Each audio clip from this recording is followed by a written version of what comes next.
What's up, and welcome back to another live stream with Gizmo Slip Tech. It's a glorious day. Today we're going to be undervolting the i9-13980HK and overclocking the RTX 4090 in the MSI GT77 Titan, arguably the most powerful gaming laptop money can buy.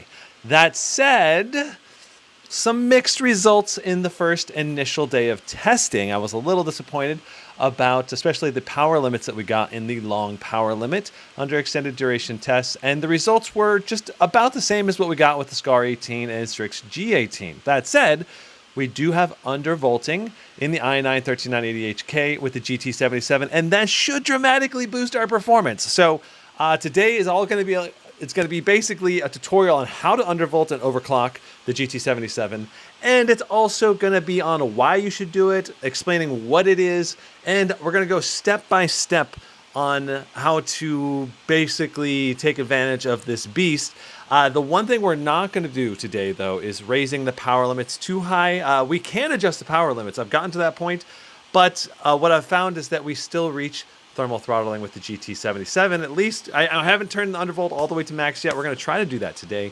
And we're going to see what we can push in our single run for Cinebench R23, as well as like a 10-minute run. And then we're going to go to overclocking the RTX 4090.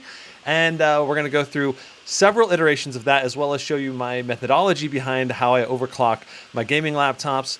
And maybe we'll touch briefly also on undervolting the RTX 4090, which is like a different type of beast and probably warrants its own separate video. And I need to do a little more testing on that anyway, but I can basically go through and show you what you do for undervolting an RTX 4090 laptop. So let me go ahead and hop over to chat and see. Looks like we already got a bunch of people hopping on. I invite you guys to like the live stream if you enjoy this type of content. Welcome to Mature Adult. You are now a member of the channel. Let me add you to the member list.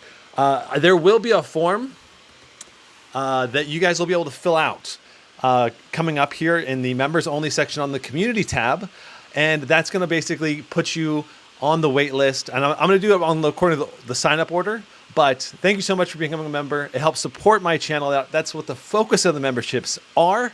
So if you want to become a member, there's a join button down below. And I will try to prioritize talking to people who are members, responding to your questions in live chat. But also, I am going to try to focus on or basically launch a program where I resell my review units that I buy. The laptops that I buy, I test them out. If the laptop is good to go, there's no major problems with it, then I will be looking to resell them. If there's problems with it, I'm just going to return it to the store that I originally bought it from. But if the laptop is good to go and I'm not keeping it for myself, then I'll be looking to resell it to potential members. And so if you become a member, you'll be able to get on that wait list to buy laptops that I review, which oftentimes I'm reviewing some of the laptops that are most sold out and most desirable. So it's a potential perk of becoming a member, but don't think of it as like you're guaranteed to get the laptop that I review necessarily, because there's going to be probably a long wait list. So there'll be opportunities over time. So anyway, I wanted to mention the membership program because it's also new. Okay, Xiao Nib says, I like your videos, but your laptop reviews are so expensive. I believe you're talking about the laptops I'm reviewing right now are so expensive, and that is true because only the RTX 4080 and 4090 laptops were out. I have several cheaper laptops coming in, including the Gigabyte G5, which only costs $1,100 and comes with an RTX 4060. And I've got a few other $1,400 laptops as well. I think the MSI Katana 15 with an RTX 4070 costs $1,500.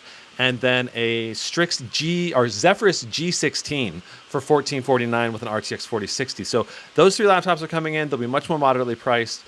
We'll be doing unboxing live streams of those, as well as benchmarks coming up. So really excited about all of that. So let's go ahead and get into this overclocking, undervolting experience. This is going to be awesome. Are you going to have a review of the MSI Raider GE78? I did order one of those, and that should also be coming in. I've got so many laptops. I'm going to be trying to live stream. My goal is once a day, so be sure to subscribe and hit that notification bell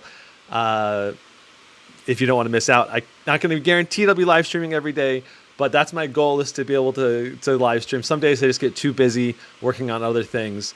like the laptop list and working with the team, getting things organized or whatever. So not able to stream every single day, but I'm trying. That's my goal. All right.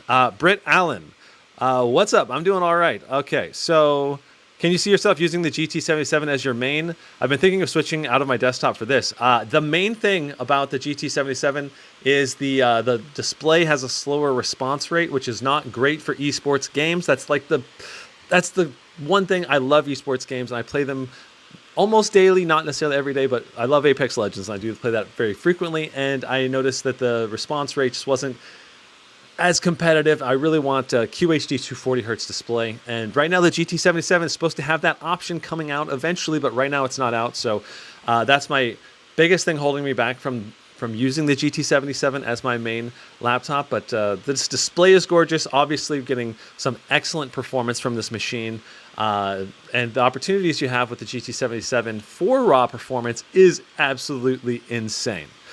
So without a doubt, let's go ahead and hop in to the meat of this live stream. Britt Allen, how is the screen for movies? Excellent. Phenomenal for movies. And since it's 16:9, you won't have black bars on the bottom and top, at least for typical 16:9 movie formats. Depends on how they format the movie. But okay, so to start off with, we need to find our baseline. And while we do this, I'm just going to go ahead and do... let me just take notes down. All right.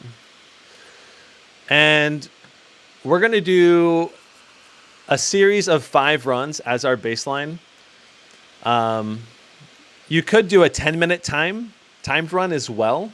But for our purpose today, I just want to be able to move through it more quickly. So we're going to do the average of 5 runs basically as our baseline. And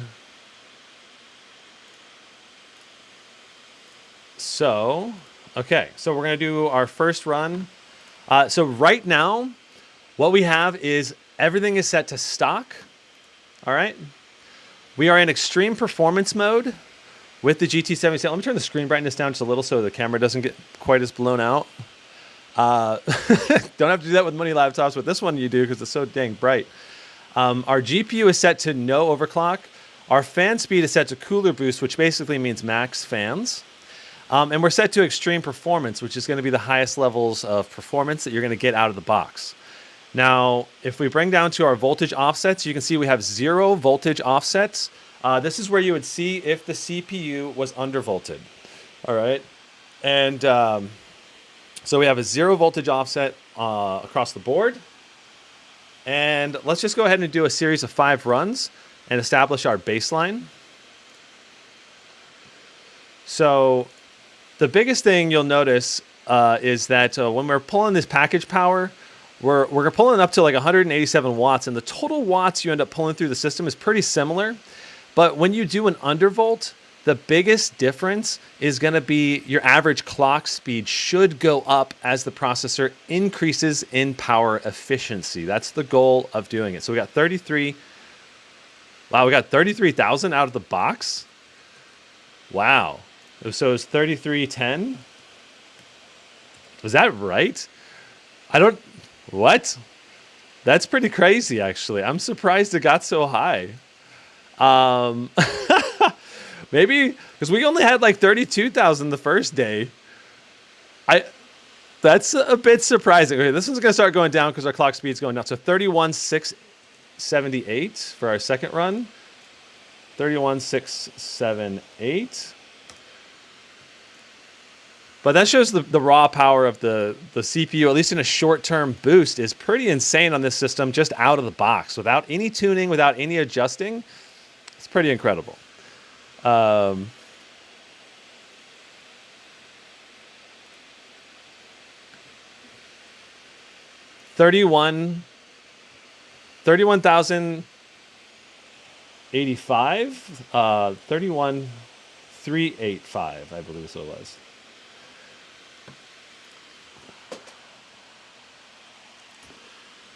And so we're going to do 5 runs here. This is going to be establish our baseline level of performance. And then we're going to do the undervolt and see what kind of performance gains we can get.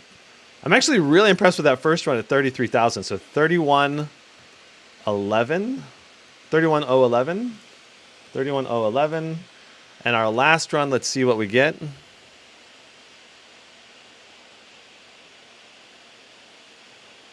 Yeah, Loki, the 13th gen has come out. It's pretty crazy. Yep. Okay, and so undervolting, what is it? Let's talk. So CPUs have to be shipped with bonus levels of power, and basically what that means is some silicon is better than others, and in order to make the all silicon run like without faulting or having problems, they have to up the voltage above a certain baseline to ensure that even the bad silicon can run.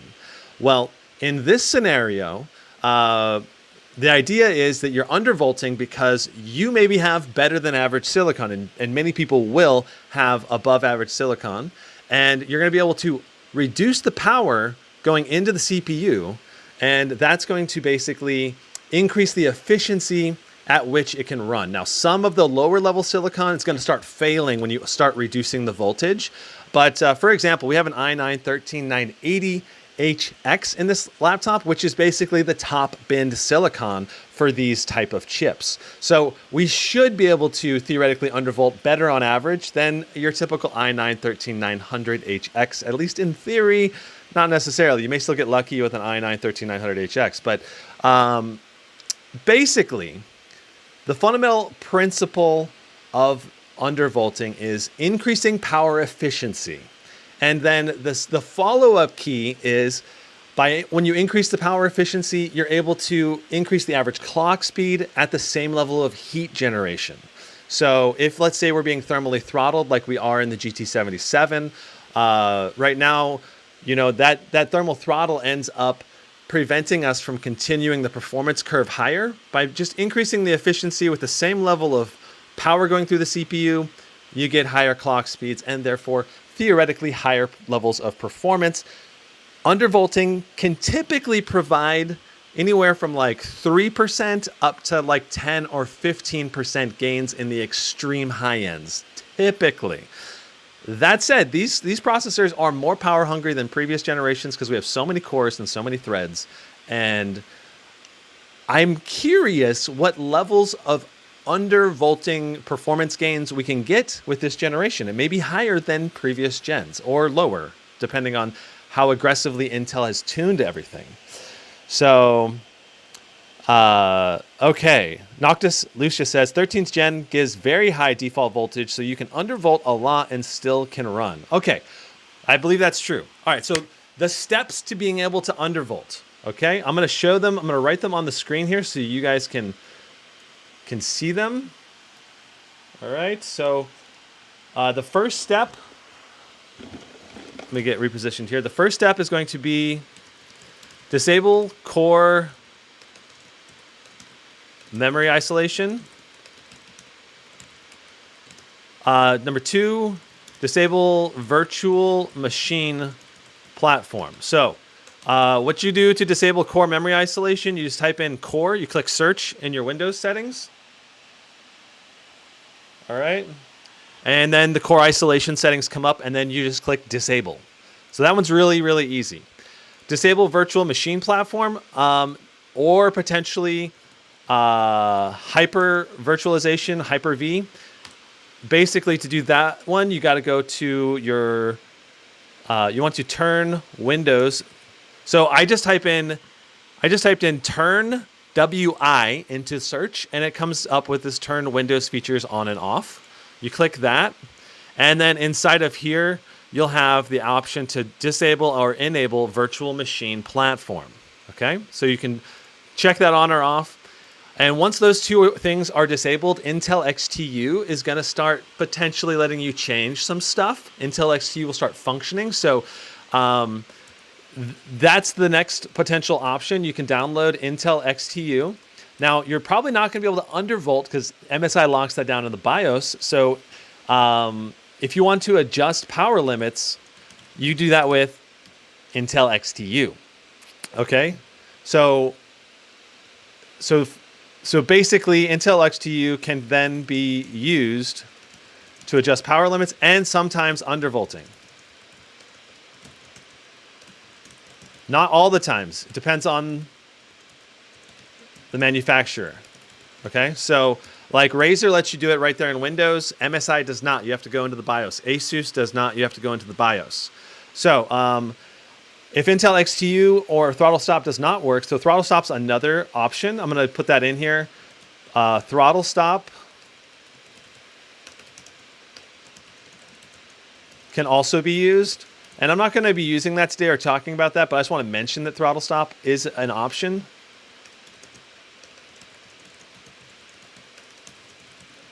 And undervolting. Okay. So, so if you need to use the BIOS, then you need to reboot and press either F2 or delete as the computer is booting up.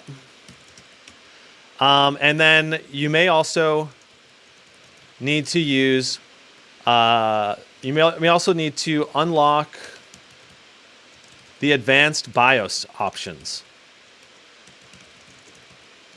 So for MSI, the key presses you need to use is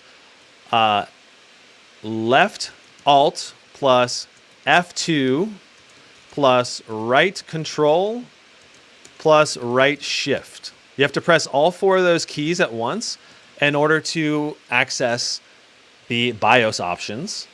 All right, and then number 6, then you need to go through and enable overclocking in the advanced BIOS section. This is for the MSI GT77. And then you need to also enable undervolting. And then number 8, you need to apply BIOS undervolt to P cores. And number 9, apply BIOS undervolt to E cores. Okay, so you have to do this new 13th gen. They have, at least the MSI has 2 separate undervolting options, one for P cores, one for E cores. And I actually saw in my testing a little bit better gains when doing both together. I did see noticeably like higher scores after the fact when you did both together. Will this prevent running VMs? It very well might, Chris Jones. I don't run VMs, so you gotta take that and do some of your own testing. If this disables some security features, I know core memory isolation is a security feature that's designed to help. It's designed to have additional security against malware. So if you are downloading risky files, maybe you won't want to do this. And if you need to do virtual machines, VMs, then maybe you also won't want to do this. I don't know. And I noticed that I was actually able to undervolt with MSI in the BIOS without disabling core memory isolation and virtual machine. But if you don't disable these two, then Intel XTU is locked out. But you still have the undervolt applied through the BIOS. So these may be optional depending on whether you want to use Intel XTU or not. Notice that even if you disable these and you enable undervolting in the BIOS, you still cannot use Intel XTU to undervolt. You have to do any undervolting for the MSI in the BIOS. As far as I know, that's the best knowledge I have. Okay. How would the performance be with the E-cores disabled? Significantly lower for multi-core rendering performance if you disable the E-cores. Okay. So those are the basic instructions. I hope that is helpful to you guys. Let me zoom in even more so you guys can get a better... If you need to pause to read that, you can read that. But without further ado, now that we have our baseline. All right, now that we have our baseline, let's go ahead and see what we get. So 3110 plus 31678 plus 31385 plus 31 011 plus, oh, I did a mishap there.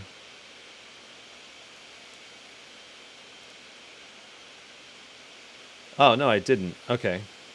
127,084 plus 31,048. All right, and we're going to divide that by 5.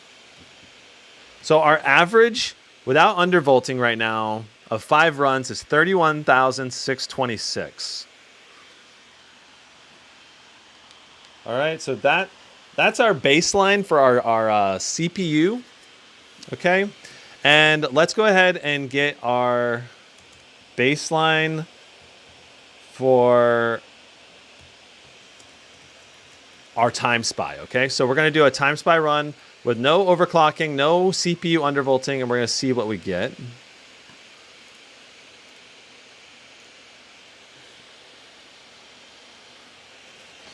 Valerie says, I just got my Titan and I'm typing from it right now. Congrats.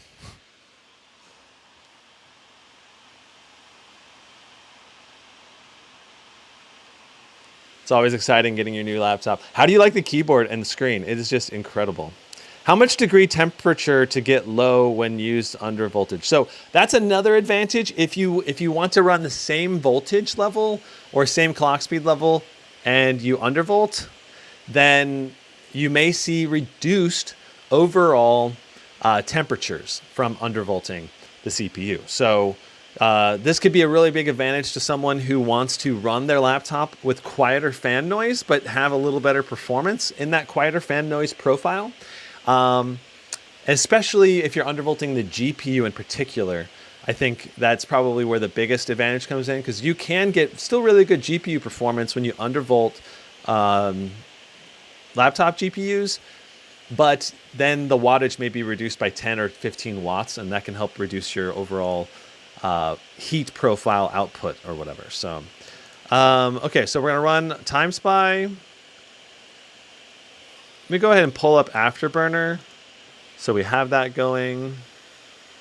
Notice that in Afterburner here, we have 0 for the overclock on the CPU, or from the GPU clock speed, and 0 overclock on the memory. So it's being ran with no additional overhead. Go ahead and run this now. Any coil whine? I haven't heard any coil whine in the GT77 yet. And what is coil whine?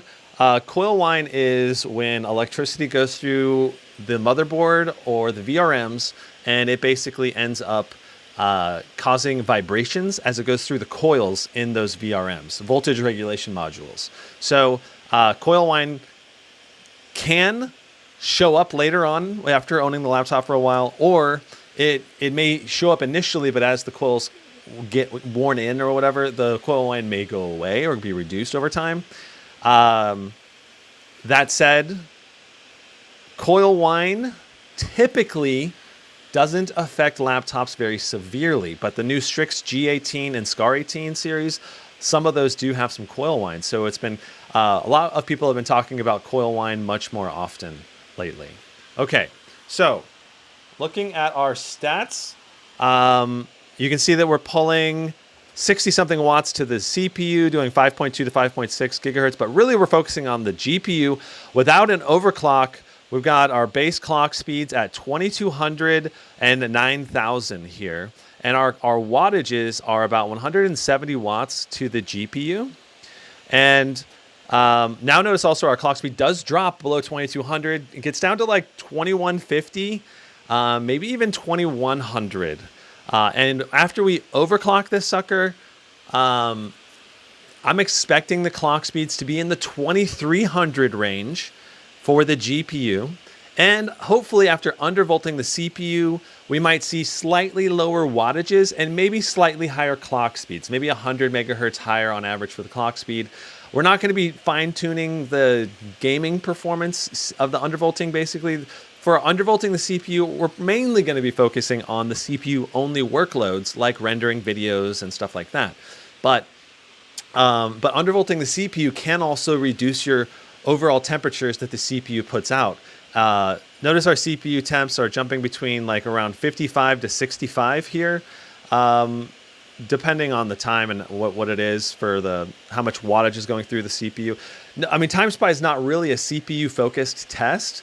It does get some CPU juice going through it though. Look at, I mean, it's getting 50 to 60 watts going through the CPU. But as long as we're getting 100% GPU utilization, that means we're getting the full GPU performance that we're expecting.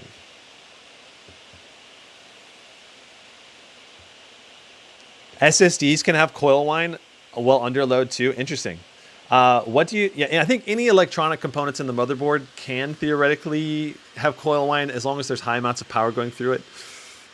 But typically, the most common culprit of coil whine is the VRMs for the GPU and CPU.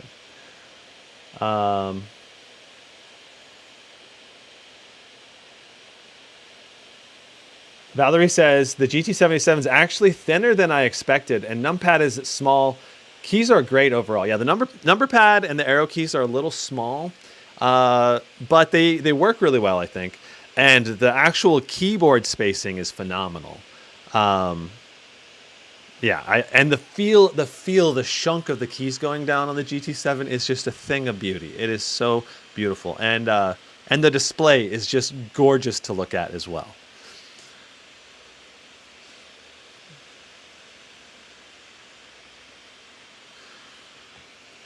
Okay, so our baseline scores for our graphics card was 22,665 and 15,350. So we're going to do undervolts, and we're going to see if our CPU score can go up to maybe 16,000, maybe a little over 16,000. And our GPU score, our target is at least 23.5. Maybe we'll be able to push it to 24,000. I don't know. That's our target goals for today's on the Timespy. And then for our target for Cinebench, I really would love to see like our 5-run average be like 33,000, which would be like a 7 or 8% bump, but maybe it won't be that high. Maybe it'll be even higher. We'll have to see. Okay, so I'm gonna go ahead and do a screenshot of this. So we have our score that I can pull up later to compare side by side. Actually, let me do the full screen of this so we have more data to compare. All right, so this is the Timespy baseline. And when you're doing undervolting and overclocking, you don't have to do this, but this is basically what I'm doing to show us the difference in performance we're getting. Because if you don't actually track it, it's kind of, you may not realize, oh, we actually got a higher CPU score in Timespy 2 when we did undervolts on the CPU. So yeah, so there's a few, we're just basically trying to get our good baselines. And I want to point out as well that a typical baseline for the RTX 4090 in other RTX 4090 laptops is more like 21,000 to 21,500. So the fact that this baseline score in the GT77 is 22,600 is phenomenal. And it shows that MSI is already overclocking this GPU out of the box, and we're going to overclock it further. Woohoo! All right. So next up, we're going to go ahead and enter the BIOS. So I've already disabled virtual machine platform and core memory isolation. And so next step, we're going to go into the BIOS and we're going to apply our undervolt to the CPU. Let's go ahead and shut down.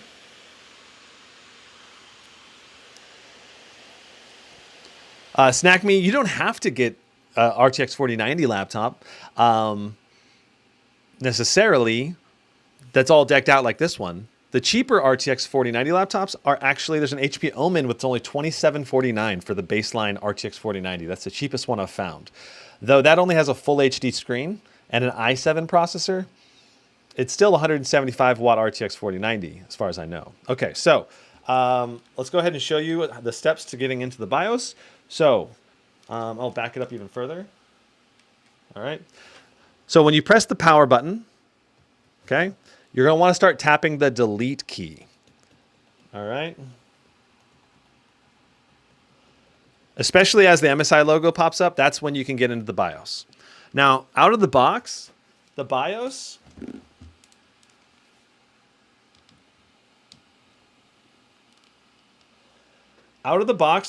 is going to have limited functionality. Notice that even the advanced tab doesn't have that many options, okay?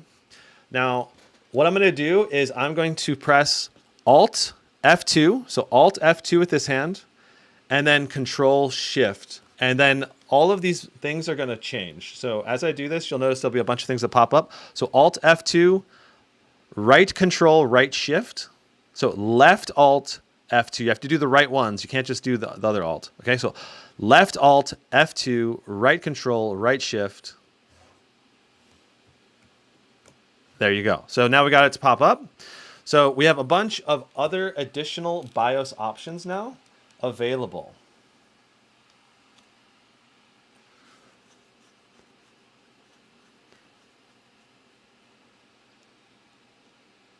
Okay. All right. So right here you can see we can change different things like performance mode versus balance mode. We can change virtualization. We can do VGA mode, so we can use our mux switch here, right here in the BIOS if we want. But most importantly, if you want to undervolt, you actually need to go down to the overclocking performance menu. Okay, and press enter. Now I'm using the arrow keys to control this. You can use the mouse, but I've had some accidental clicks with the mouse, so I wouldn't really recommend it. I'd recommend using arrow keys and your enter button. So right here, we have the overclocking feature disabled, but out of the box. You need to go click enter on it and then go to enabled, enter. Now don't adjust anything here unless you know what you're doing, okay? You can damage your laptop if you're not paying attention, right? If you raise some power limit or set some crazy power limit settings or something, it's potentially possible to damage the laptop. This is for advanced users, so be careful. That said, if you change just the things that I change, it should be pretty safe. I'm saying that, but know that you're responsible for your laptop, okay? If you mess it up, that's on you, okay? And I am not responsible for it. That's all I'm going to say, all right? Now, what I'm doing, as far as I know, is very safe.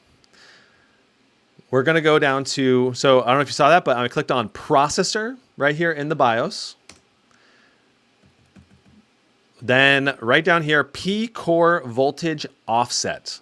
Okay, so this is where you set your performance core voltage offset. And you don't press enter on here, you just type a number in. Okay, and I already know that this thing can do 150 millivolts. Now this is in millivolts, okay? So if you want to do, like the Asus Undervolt was 30 millivolts, we're already doing Undervolt that's 5 times bigger. Now if you want to be more cautious, which is perfectly fine, I recommend starting at something like 30 or 50 and incrementally adding more undervolt over time and test for instability. Okay, so as soon as you see any kind of instability being the laptop crashes, programs are malfunctioning, you're getting visual glitches on the display, then you know you've undervolted too far and you need to bring it back down. And this could include errors when rendering video. Basically, if the CPU starts throwing errors as it's doing rendering work, programs stop working properly. So that's how you know you've undervolted too far. Now, another thing that's very important to note, offset prefix. Right now it's at plus. You need to set this to negative, okay? You'd be overvolting if you did a plus there. So you need to make sure you set that sucker to negative. Otherwise, you're gonna have a bad time, all right? Okay. All right, so we're going to, now that we've changed this, we're going to go click on the back button here at the top. All right, and now we're going to go to the eCore L2 configurations, and we are going to do voltage offset here as well. And I'm going to also set it to 150. I haven't tested 150. Maybe it's going to crash on us. We'll see. I tested 100. I think 150 will also work. So we need to make sure we set this to negative as well, because it's by default on positive. So set this to negative. Know that this represents millivolts, and the range that we can undervolt is positive 500 millivolts or negative 500 millivolts. So don't accidentally put negative 500 or your computer probably won't boot on. And if that happens, then you just got to do a CMOS reset to reset the BIOS to default settings. Okay. All right. So we're going to go to, now that we have done the undervolt settings on both the P cores and the E cores, the performance cores and the E cores, now we're going to go to save and exit, and we're going to save changes and restart. Okay, so that's our undervolt applied now in the BIOS. Now you're going to want to confirm that the undervolt is working by using a program called HWInfo64, which we're going to pull up here in a moment, and I'll show you where you can look to make sure that the undervolt is applied. All right. All right. Windows Hello, working really well. So far, Windows Hello has worked really well on the GT77 Titan without any issues, and the fingerprint sensor has continued to work really well for me. All right, so first we're going to confirm that our undervolt is successful, and I'm also looking actively for any kind of jittering or programs not working. You want to be looking for any of those signs as you're doing undervolts, especially for an undervolt as big as mine. Minus 150 on the P cores, minus 150 on the E cores is quite substantial. So down here in the, I'm going to zoom in so you can see a little better. Down here in the information on the processor, you can see now that we have a voltage offset of minus 150 for the P cores, and an L2 E core voltage offset of also minus 150. All right. So, sabam. We are good to go on that front. Let's fire up Cinebench R23 and let's just see if our performance is better. All right.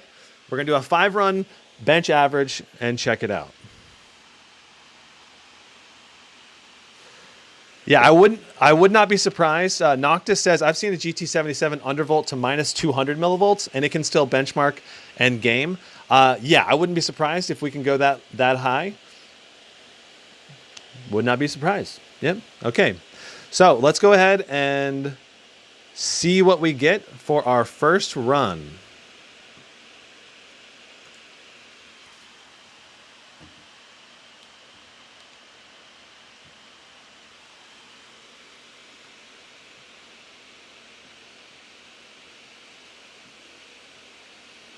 I'm gonna need to pull up the sticky notes here so we can type in our numbers as well. So we only got 32.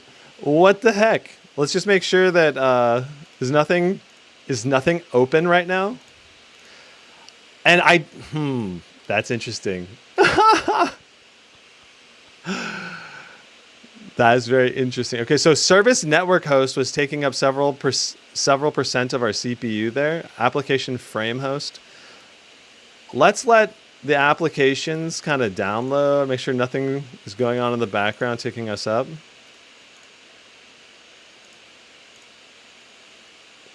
That's hilarious that we had scored less. Noctis Lucia says that GT77 got 36,000 after undervolt. Yeah, I don't know. Okay, so I also want to make sure that we're in the right modes here. Nothing's changed. All right. So we should be good. I mean, maybe an undervolt. I mean, it's possible if you undervolt too far, it can hurt performance. But I don't think that's what's happening. I got almost 34K in my testing, so I'm surprised that we didn't get higher. Let's go ahead and run it again and see. Like, I'm pretty sure stuff in Windows was still just loading up or something, causing some extra extra something in the background going on.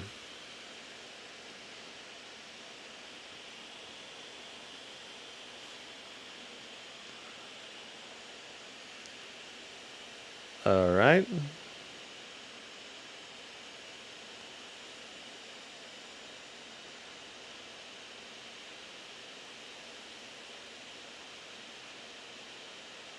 $33,260. So that did give us a score increase. Let's see what we get as we continue down the line. I believe that was a score increase. Let me double check. Yeah. It was a very small score increase though. Let's see what our 5-run average is, right? 32,121. That's also higher, but not by a lot. Only 500, 600 points. So that's pretty small.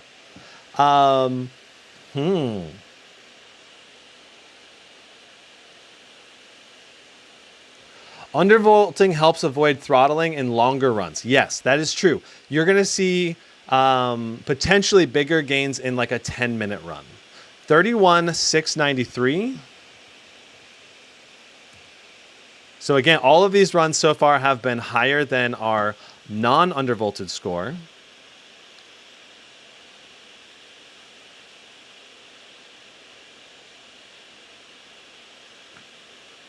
Yeah, I'll take a look at our frequency, temp, and power and everything here in a moment. I want to get through this. 31,423. And we have one more to go.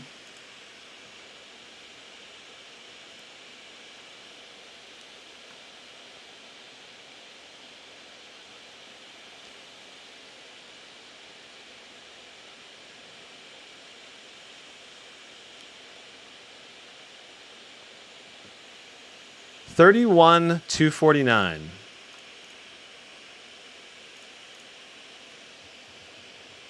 Okay, so those are some obviously really good scores, but it's not a huge difference here, okay? It's not that big of a difference. It's surprising. Oh, one other thing I didn't do is raise the power limits with Intel XTU, but just undervolting, we were hoping to see an increased score, right?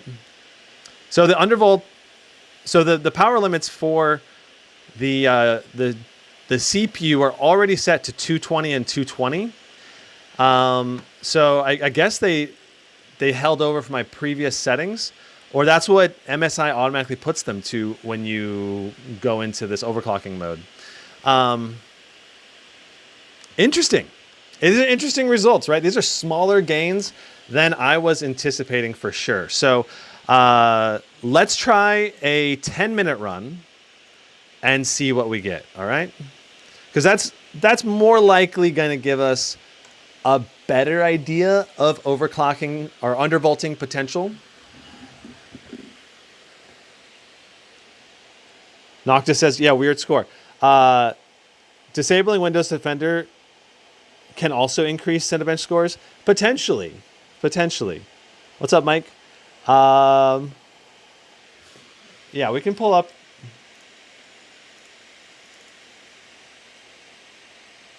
We can go ahead and pull up our numbers. I'm going to reset the numbers here. Actually, let me stop. Let me stop and let the computer kind of reset, recatch its breath. And we'll do a exact 10-minute test, and we'll see what our clock speeds are with the undervolt and without the undervolt. And then we'll also see what our 10-minute scores are with the undervolt and without the undervolt. So thanks for letting me know about the camera.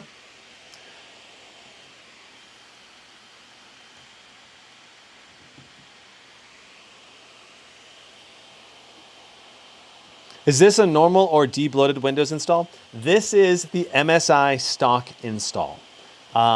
With the only exception is maybe I removed an antivirus. I think like Norton or something. That's the only thing I've removed. I am in dedicated GPU mode. The idle power for the GT RTX 4070. So the 4070 is right now at 3340, and the idle power is 8 to 9 watts. All right. So let's go ahead and get a 10-minute test and see where we end up. Get that started. And inside of here, we're also going to refresh. And we're going to get our 10-minute clock averages. And we'll compare that versus the 10-minute score and 10-minute clock averages without the undervolt. Marksman says, hey, I joined late. I was rewatching the previous hour footage.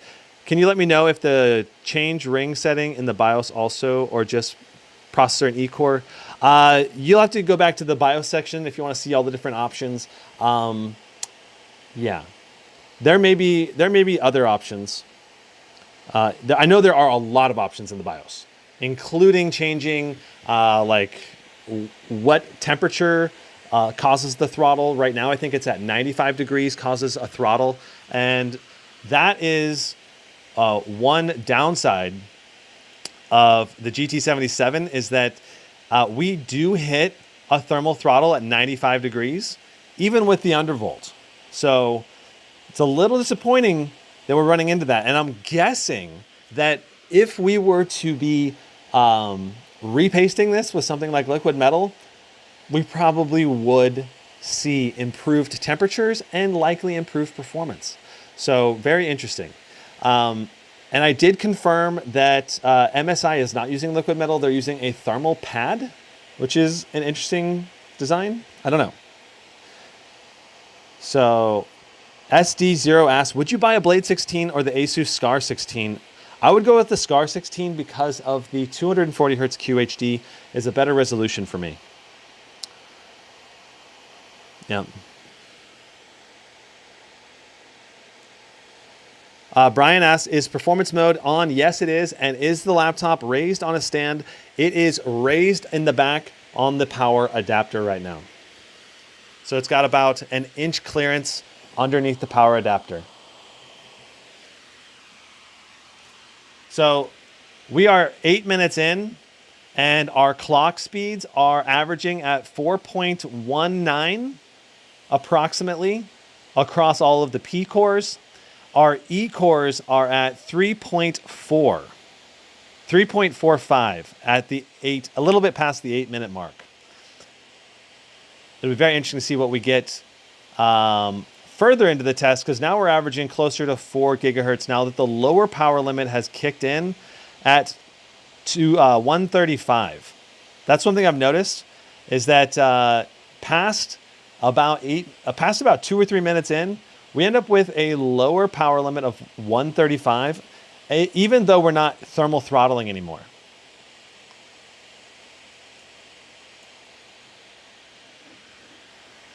Are you on the Undervolt -150 on both cache and core? So we're at -150 on the P cores and E cores, Raleigh Edward. And as you can see right here, you can see the undervolts offsets. We don't have the GT voltage offset or the CLR or the GT media offset, SA voltage offset. All of those are set to 0. So we may need to set those with an undervolt as well in the BIOS if we want to see the full potential performance. I don't know. Not sure.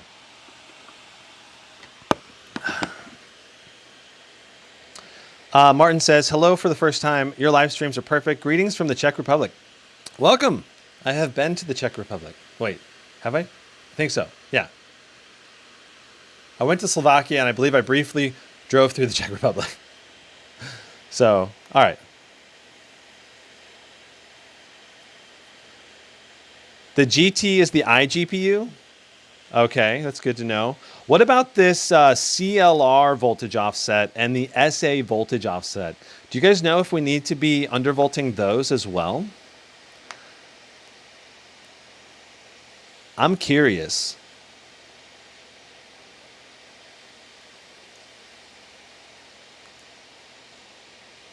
So our temperatures have come down. We're averaging 84 degrees on the core temps and 93 degrees on the package temp. Our average power limit draw has been 144, but basically we're capping out at 135, with brief bursts above that to 150 and then throttling back to 135 again. SA equals system, agent equals uncore. Noctis, at least you don't need to undervolt these before 12th gen CPU, but I have no idea about this after 12th gen mobile CPU. So we are just past 5 minutes now. Our average core clocks are 4.08 approximately on the P cores and 3.37 on the E cores. So a little over halfway through the test. And this is going to be basically the sustained P cores are going to be about 4 gigahertz, E cores about 3.3 gigahertz with our long-term sustain.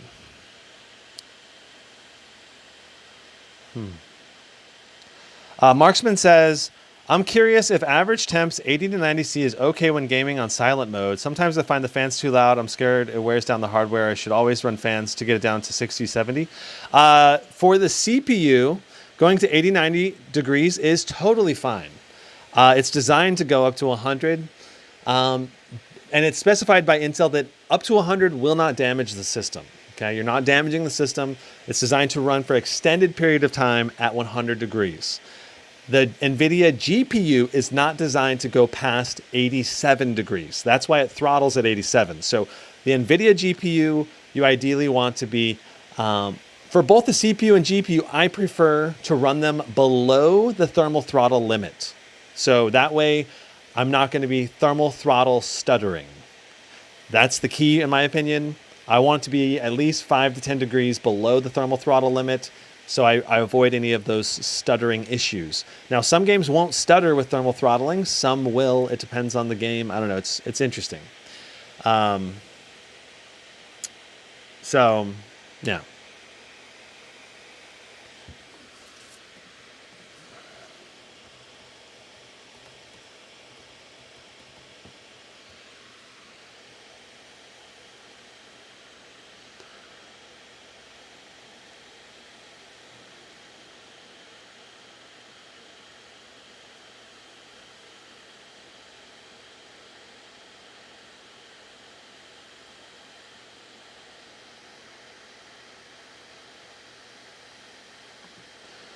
So we may want to try undervolting that.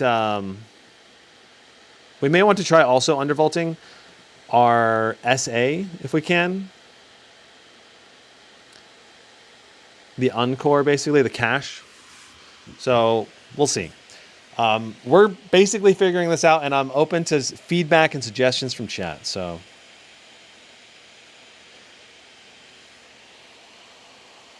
Yeah, throttling will happen at 100 degrees Celsius no matter what you set, unless you override that in the BIOS. And usually you can't override that in most BIOSes, but in the MSI GT77, I believe you can. I did see some options to change the throttle temp, but you are risking that would be true danger or risk to the CPU. So. I see. I've never got my GPU above 50 to 60, even when playing on medium to high in gaming. But the CPU is always running hot about 80 to 90. Good to know. Yeah. Niebuhr says, what matters is the execution course. That's 95% of the power use of a CPU when under load. Yeah, I think just doing the P course and E course is going to give us the most potential performance boost. So I don't think undervolting the other areas of the CPU, like the SA voltage offset, is going to help us, but it might. I don't know. And I'm not sure if the BIOS even has an option for that. I didn't look for it, so.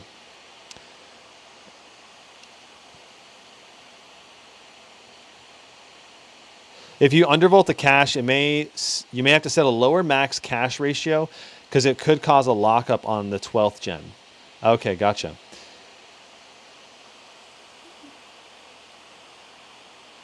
Kevin, you're curious about my thoughts on what? Okay. Oh, sorry, I missed your question, Kevin. Any thoughts on the electronics mech? You can get the bare bones 4090 for $29.99. Yeah. I think it has a lot of cool potential. All right, so let's take a look at our. Let me continue that in a second. Our average for 10 minutes is 4.03 across the P cores, 3.33 on the E cores. All right. So P cores was 4.03, E cores was 3.35 or 33. Okay. So with Undervolt. Okay, and we broke 30,000 with our Undervolt. So 30,316. Okay. And I do think that repasting the GT77 could also significantly boost our performance because we are running into that thermal throttling at 95 degrees. And I think some laptops out there, on the CPU at least, could perform, do a better job dispelling heat, which is interesting. Just do a slightly better job. That said, I think the fan system in the GT77 is probably equal to the best, but your paste job and what you actually apply for your paste can make a big difference. So MSI factory paste oftentimes sucks. Yeah, I think that is true, though. Yeah, and I think it may also help you boost performance and thermal output if you increase the airflow through the bottom of the chassis. You could put a couple extra holes in the bottom vent areas to increase the amount of air that can come in. If you do that, I'd be careful, obviously. So our score for 10 minutes when undervolting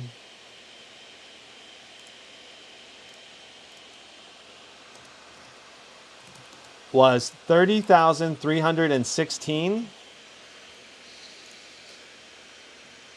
All right. Pretty interesting. So let's go ahead and shut the system down. And let's go back into the BIOS. And let's see what we got going on in the BIOS. All right. I was definitely hoping we would get a little bit higher than that for our 10-minute score. 30.3K is still sick for a 10-minute test. Oh, yeah. No, it is sick for a 10-minute test. That's phenomenal. Absolutely. So Alt F2, left, right control, right shift. You got to do it in the right order. Alt Control Shift F2. Alt Control Shift F2. I believe you have to do it in the correct order for it to work, because it wasn't working when I did it in the other order. Okay, and all right, so inside of here, we have our ring. We could do a ring offset. What do you guys think? Should we do a ring offset and then test it? See if that's going to help us a lot as well. Should we try a 150 as well? Is that going to be too much? I've never tried necessarily doing the ring offset.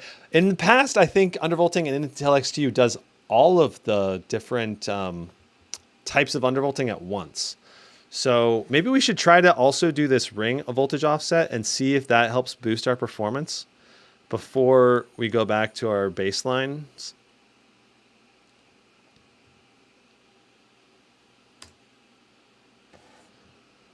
All right.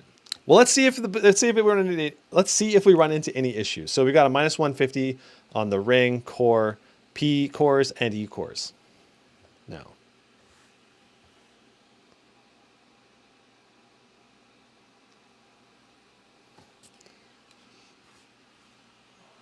Man, the MSI logo is so bright on this camera, it's literally whiting out the screen. It's pretty insane. Okay. Facial recognition, done. All right, and so now we're going to go ahead and we're going to let everything boot up.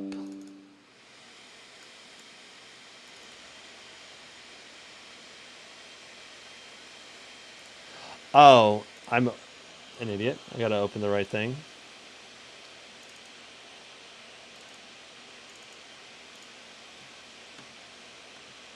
All right.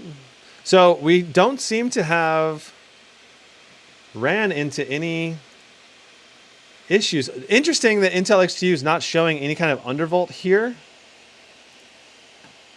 Let's make sure that we're seeing our undervolt inside of HW info.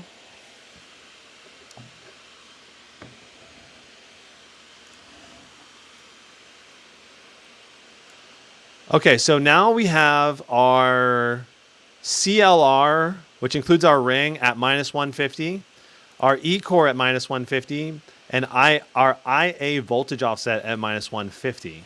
All right. So let's see if our five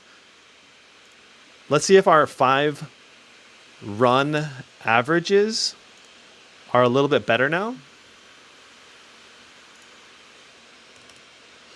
So all three -150. And let me just exit Steam and a couple other apps there. All right. Beautiful.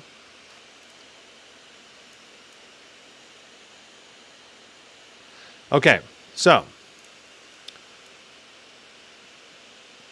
let's find out if we're stable, at least, with a single run. And let's see. Oh, it looks like... Hold on. I had Spotify open, so I just closed that. And I want to make sure nothing else is open. That shouldn't be. I think we're good to go. Confirming we're in extreme performance mode. Cooler boost enabled. Let's run it again. Oh! Shabam! Interesting. We had a crash. Maybe the ring -150 caused an issue there.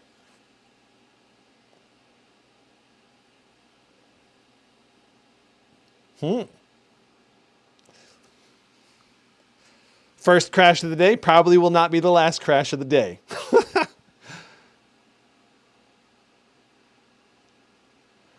Joffrey said, did Brandon check what the AC DC LLC is set for the CPU? Can you explain to us what that means, sir? I would really appreciate it.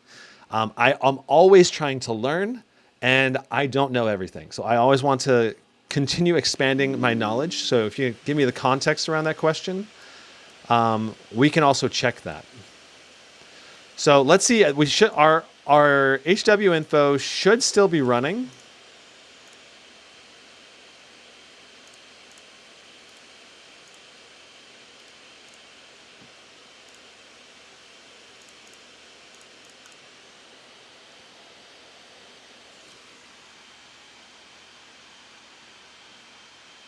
Okay, so I really want to see if we can run Cinebench. So we're still at -150 on all three. The undervolt is, but we did crash when opening MSI Center. Maybe we need to not run MSI Center. Basically, when I saved that mode, we crashed. So maybe the crash is related to that in particular. Still not great. But let's see what happens, right? When we run with this full undervolt. Here we go. All right. Can we run? Can we score?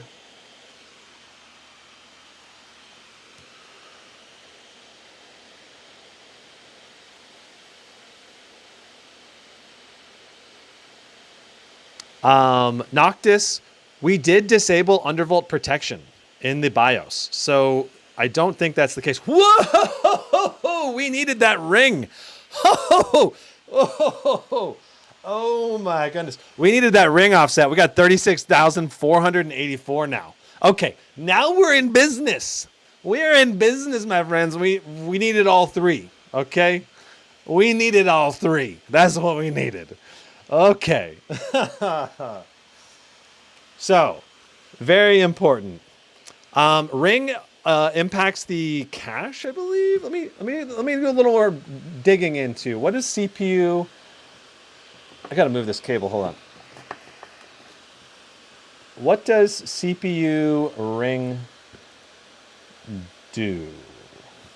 I want to understand this better. CPU protection rings are structural layers that limit interaction between installed applications on the CPU and core processors. Protection ring, I don't think... Maybe someone in chat can make it more clear.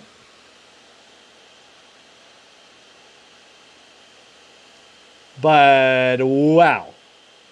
You definitely... Okay, here's one that maybe is going to be helpful. So ring voltage versus core voltage.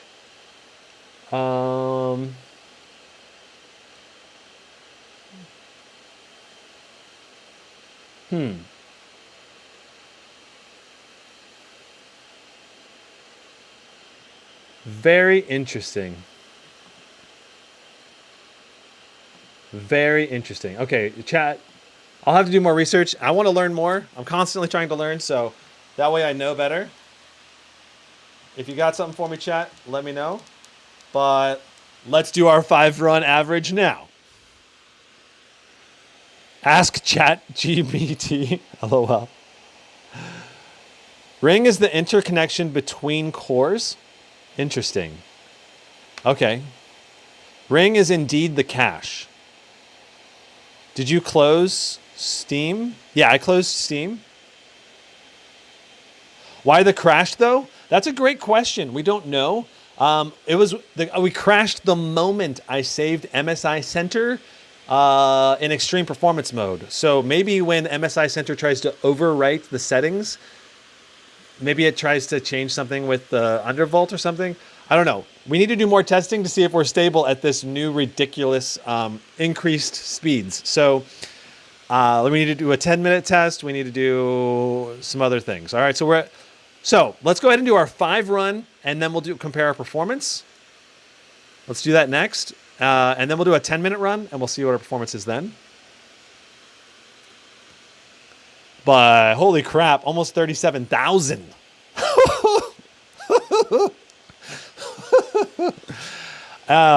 It's glorious.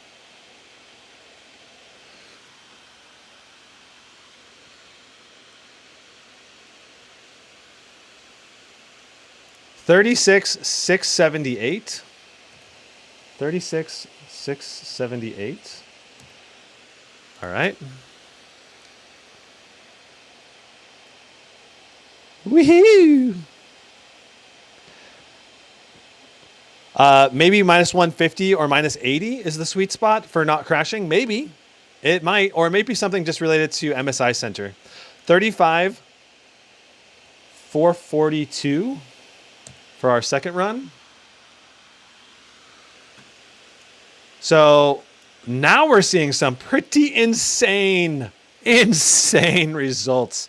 And this is really showing the power of undervolting. Now the question is, are we stable? Right?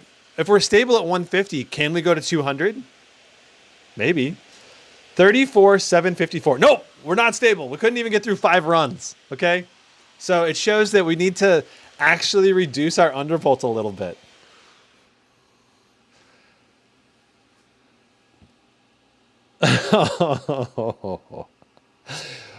Shabam. Okay, let's get into the undervolt settings. No, we didn't make it.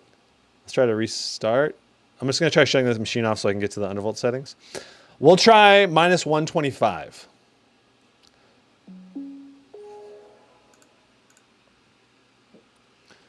I'll just shut it down the old classic way. How do you reset the CMOS in the GT77? I'm not sure if there's a CMOS battery or not, but you'll want... I thought there was. But yeah.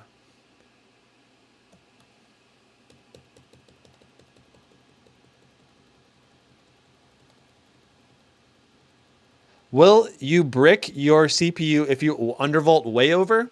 What will happen is the CPU will not be able to function, and you'll have to reset your BIOS pretty much. If you go way too low, like say 500 negative, minus 500 negative on the undervolt, then you basically won't be able to even post probably, or maybe you will. I don't know. I haven't officially tried it because there's no point in trying it because no CPU will be able to go that low. But essentially, what you want to do is if that does happen, so you incorrectly put it in, you'll want to do a CMOS reset to reset the BIOS values back down to 0 and turn off overclocking. So, so we can set this all. So we'll try 125 for all of these. All right, and we're gonna see if we can get stability.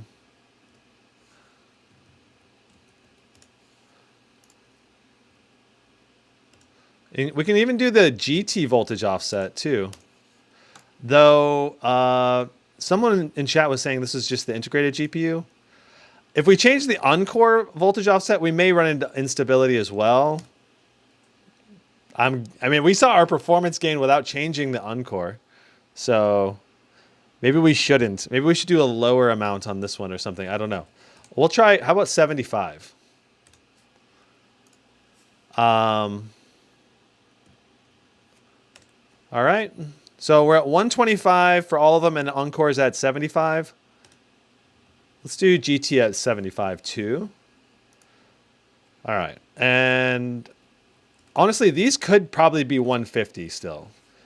I'm guessing that the ring is more sensitive than the P cores and E cores. So I'm going to try 125 on just the ring reduction, see if that works for us or not. Yeah, this is the joy of overclocking. You got to tune the system and see what happens.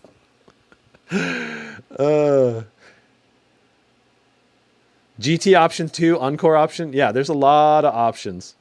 Will you be able to undervolt similarly on SCAR or Alienware, or do these advanced settings even available on them? So they're not available at this point unless you're to like hack the BIOS. Okay, so notice, look, we're getting artifacting on the screen, so we cannot undervolt the GT or the Encore potentially. Those are already causing issues. So we're going to go and turn those back off, all right?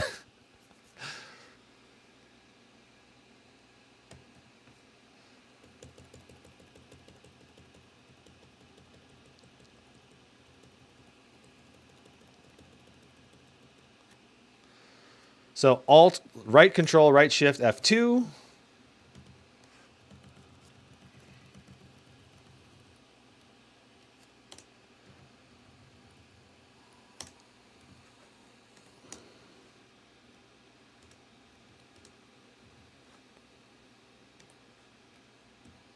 All right, so we're at minus 125 on the ring, minus 150 on the E cores, minus 150 on the P cores. Let's go ahead and save and reset again. Try minus 30 on the Encore. Yeah, we might do that. Savastan FM. I don't know. We'll see.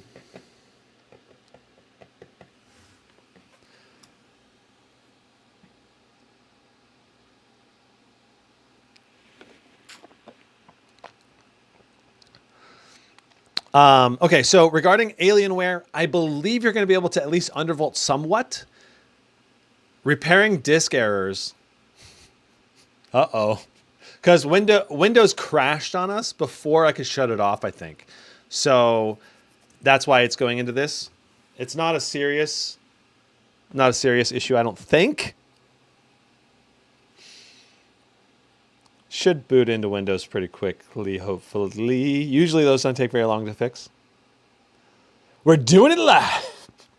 Quite literally. You suspect it's the ring setting that is causing all these issues? It might be. I'm thinking the Encore probably setting it that high was probably too much. I don't know. I'm not an expert. 100%. We're figuring things out. All right. Automatic repair couldn't repair your PC. Show advanced options. Let's just see if we can go into Windows or not. Oh, goodness. Things are getting spicy.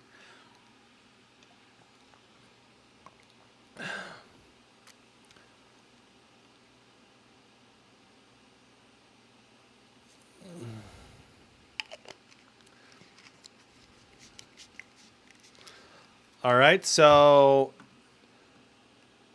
shut down to turn off your PC. Advanced options. Let's go advanced options. Let's try troubleshoot. We may need to do a system restore. I don't know. I don't think we need to do that. But it looks like one file was maybe damaged or something. I don't believe we've done any damage to the processor. Just reset the CMOS. We might have to reset the CMOS. Shut down all. Just shut down will be fine. Yeah. Unknown Monkey would say, I would shit myself if this was my $6,000 laptop. Yeah. I think yeah, that would suck. I mean, it indicates that it's like a Windows issue. We could try reverting back our undervolting to a lower level.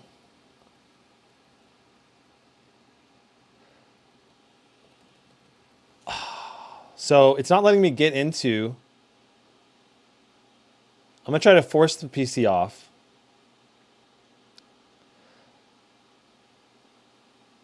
I'm holding the power button right now. Okay. And we may have to end up resetting the BIOS or the CMOS. We'll see. But I'm going to try to get into the BIOS. And we're going to try to just set our undervolt back to 0 and see if that'll get us back into Windows. Dun, dun, dun. Okay, we're back into the BIOS. Woohoo! Okay, so Control, Left Alt, Control Shift F2, and let us just double check everything. Oh, undervolt protection is enabled. We need to disable that. How'd that get re-enabled? Ooh, interesting. I wonder if that was what was causing problems. And let's check. Our uncore is at 0. GT is at 0. Ring is at -125. E-core is at 150. Let's try setting our ring. I'm tempted to. Let's do 100 on the ring and see if that also helps. Okay, so everything else should be at 150. But I wouldn't be surprised if having undervolt protection enabled while having an undervolt applied may be the thing causing us issues. I don't know. Talents Tech, don't undervolt the L2 cache. 90 was safe for me, 100 was unstable. Interesting.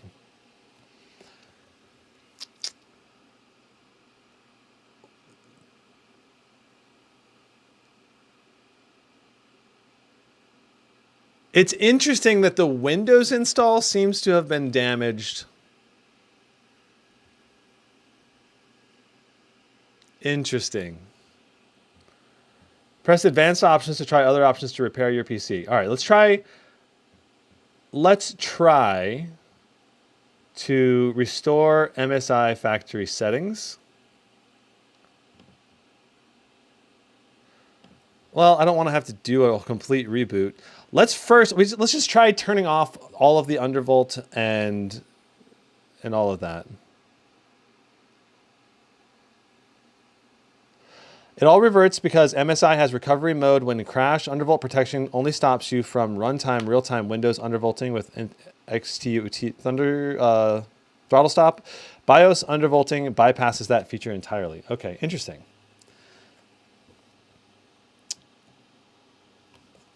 All right, let's see if we can get into the BIOS. Because we're not making progress. We're not making progress getting into Windows right now. So let's get down and let's just disable all of this. We're just going to get back and see if we can get into Windows, right? That's our goal. Restore stable use of it. And if this doesn't work, then we're going to need to potentially reformat Windows and see if that will get us back into Windows. All right, so we've just removed our undervolt on all of the different settings.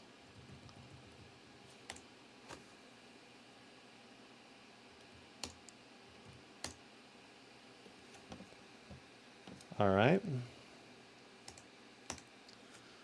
Shabam. Aaron B says you need to reset the CMOS. It happened to me yesterday. So we may need to do that. That's going to be the next step if we still can't boot into Windows right now. So it's still preparing automatic repair. Interesting. All right, so let me bust out the tools. And I don't think we're going to be able to get in. So Aaron, this exact thing happened to you?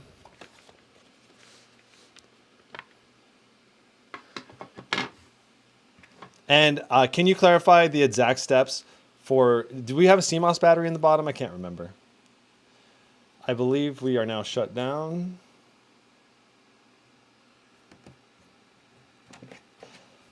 All right, so we're gonna need to remove the bottom. Let's get that process started. This is what a true overclocking adventure looks like in a gaming laptop space.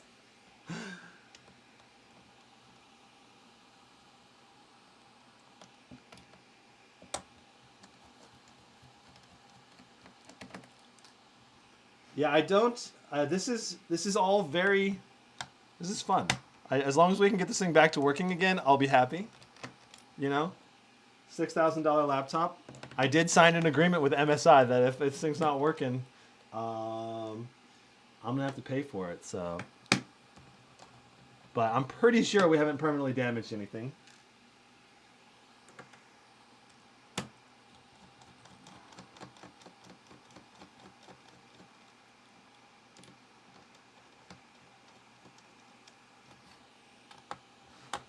That's the reason why I'm so calm about it, is because I don't think that we've damaged anything, to the best of my knowledge. I could be wrong, but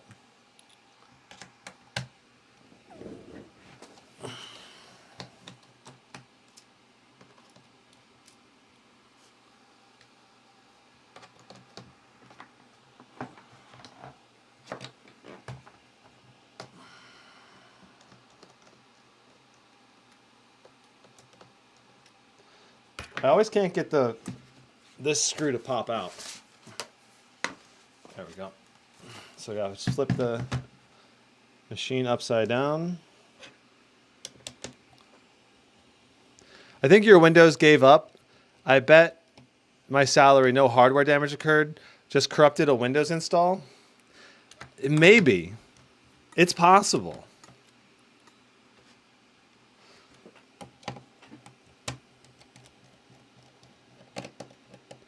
My GE66 Raider has a pinhole for the CMOS reset. Oh, interesting. I don't see anything like that. Oh, maybe right here. There might be a pinhole right there. I wonder. That could be. There is a little pinhole. Okay, interesting. Well, there is. Okay, so you just got to drop a like a literal pin in there.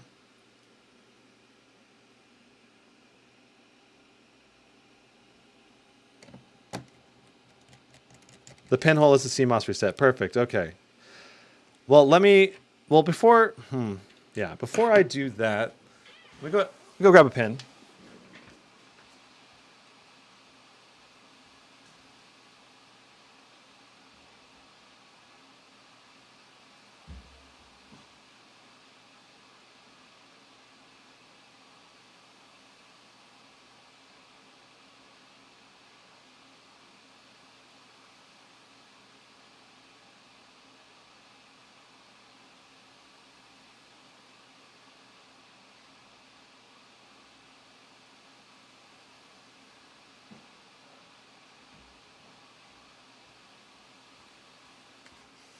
Yeah, thanks for pointing out the pinhole, guys. I haven't had to reset this before.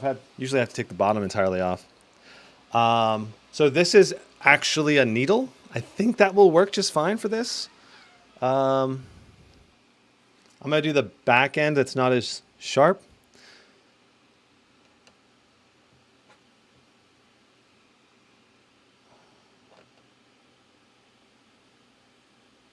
Do I need to press very hard into it? Should hear a click. Well, I maybe need to use a paperclip then, because I can't really Oh, I guess I can use this. Huh. Yeah, I'm bending the needle. I might have to get a stronger needle here. Hold on.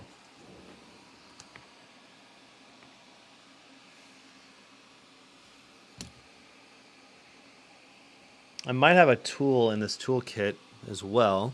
How long does it need to be?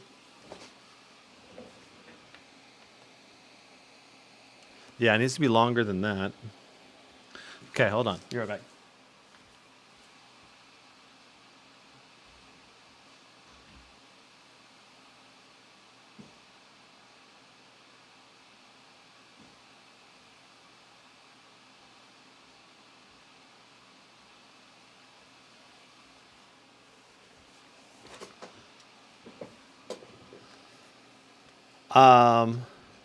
Paper clip and push it for 10 seconds. So I should or should not feel a click because I may have already reset it. I just want to make sure.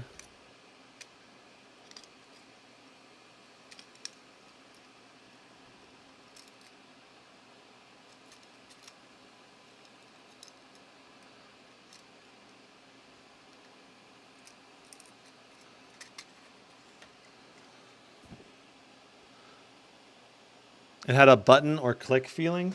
Interesting. All right, so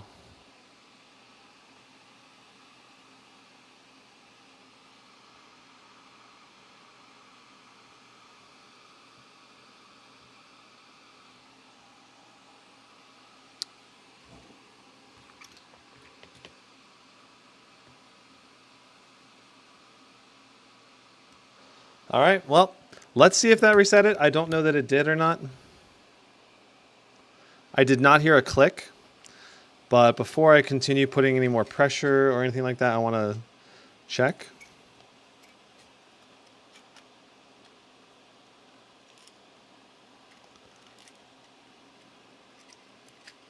You can set BIOS to factory default instead of, yeah, that's true too, because we can get into the BIOS.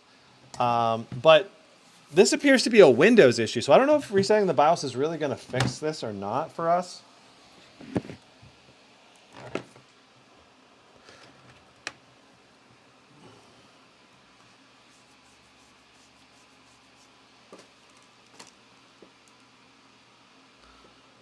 See, we're already performing automatic repair again, because I think it's past the BIOS settings.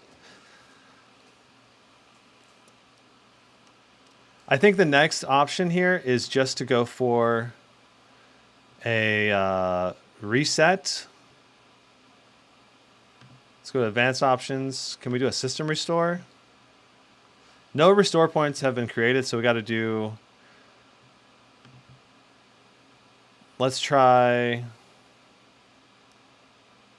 MSI factory settings.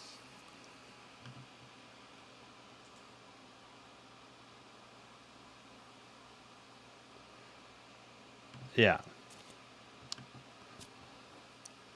We'll see if this works. Fingers crossed. This might take a little while, though.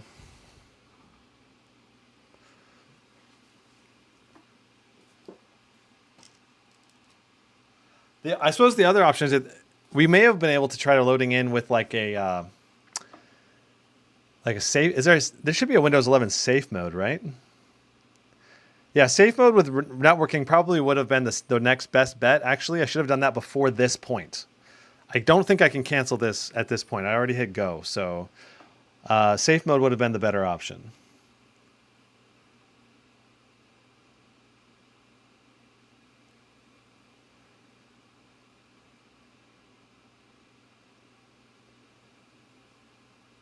Any Clevo overclockers in the chat? Dude, I used to have a Clevo with a 6-core CPU back when it was like top of the line. It was awesome.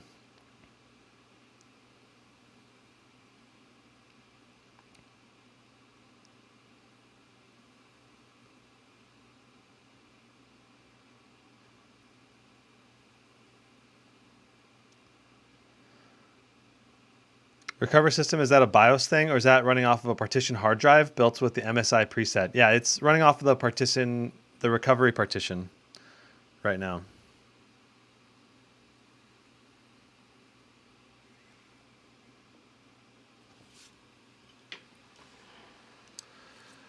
Will you get this option if you installed a new NVMe? Only if you install it with the MSI Windows install files, not your standard Windows install files.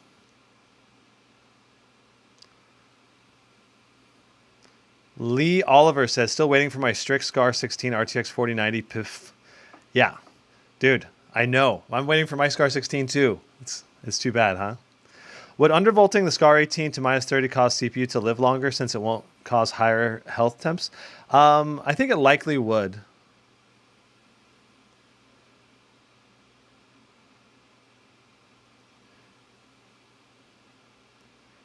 Make an MSI recovery disk and it can do the same thing. True. Okay, it says Windows recovery is successful. Press OK to restart your system. Let's try. Continuing.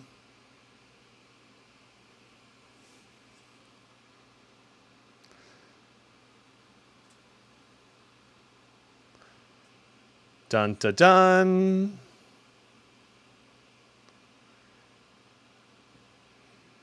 Do do do. Come on, $6,000 laptop. Come on, $6,000 laptop. Starting services.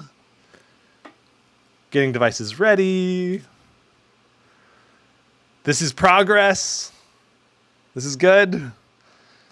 I'm guessing what happened, is something was corrupted, that Windows was shutting down, and right as Windows was shutting down, the undervolt caused a crash, and that corrupted the Windows install. That's my current theory about what happened, and it shouldn't typically happen unless it crashes at just the right time to cause problems.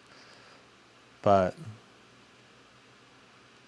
Karma says, it'll work. You're on a fresh Windows now. Yeah, it should be a fresh Windows. I believe, unless it just did a repair, but I think this is a fresh Windows install now. So we'll have to re-download Cinebench R23 and modify any settings that we want.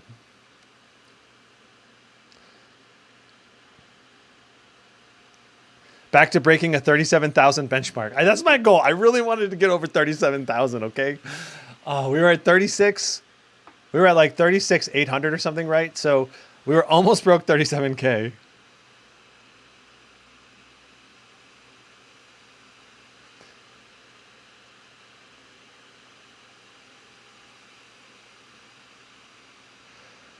So when do I have my first AMD laptop? It should be soonish. I've got at least two AMD laptops coming in. I've got a Ryzen 9 7945HX and two laptops, the Zephyrus Duo 16 and the Scar 17.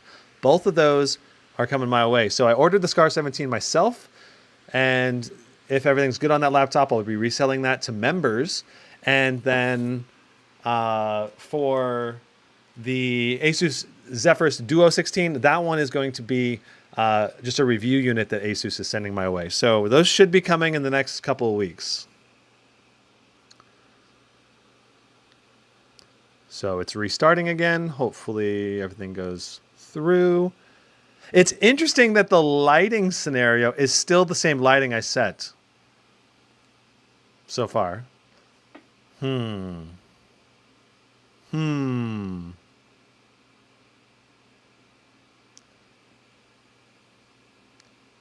Windows is still not interested in loading up so far. Oh, hey, maybe we're back. Okay, I got to change the camera battery. Hold on.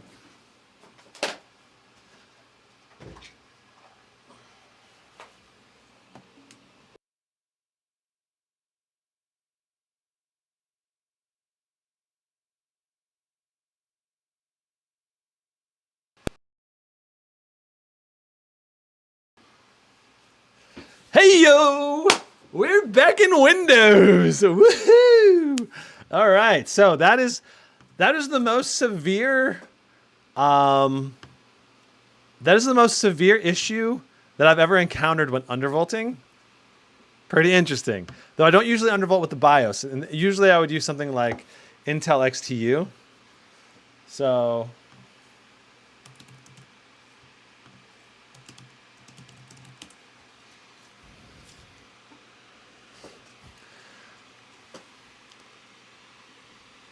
do I have the still have the Strix G18? Yes, I do.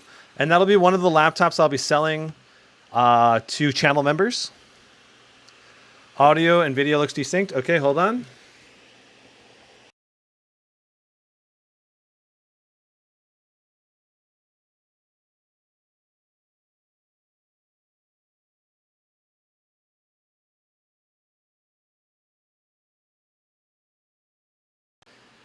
Okay, so let me know if audio is better now.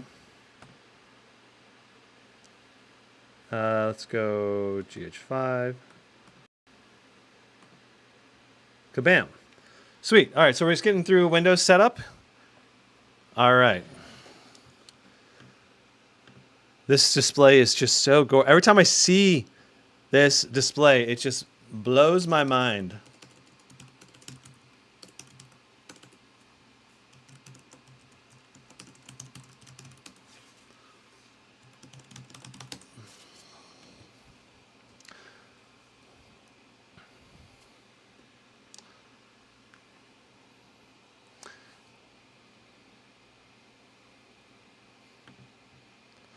I mean, that is this laptop, so yeah, we'll just do that. We'll set up our Face ID again.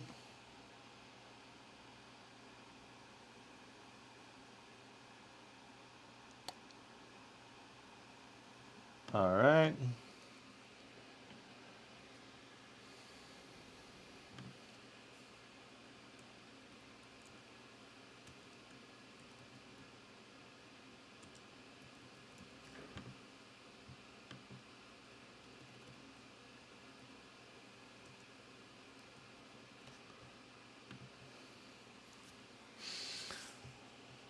Oh no.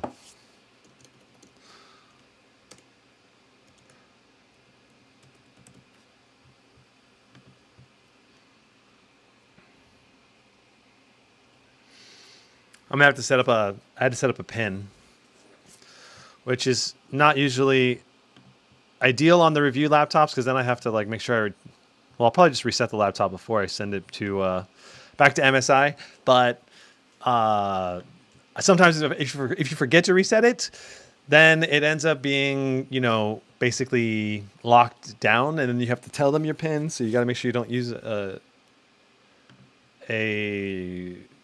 actual personal pin. Anyway. Lurax, I just joined the chat. Better or worse than the Scar G18? Well, before we crashed the system and corrupted Windows, we got almost 37,000 in Cinebench. So, yeah, a bit better. Just a little bit better. We didn't get to do a 10-minute run because after 3 runs, we ran into instability.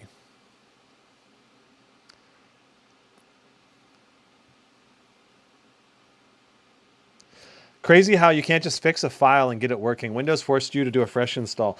You might have been able to if I had done a backup of the system, then I would easily be able to restore and get all my keep all my files and stuff. Another option would be safe mode. And then once you're in safe mode, I don't know, maybe the file would have been fixed itself. I don't know, it's hard to say.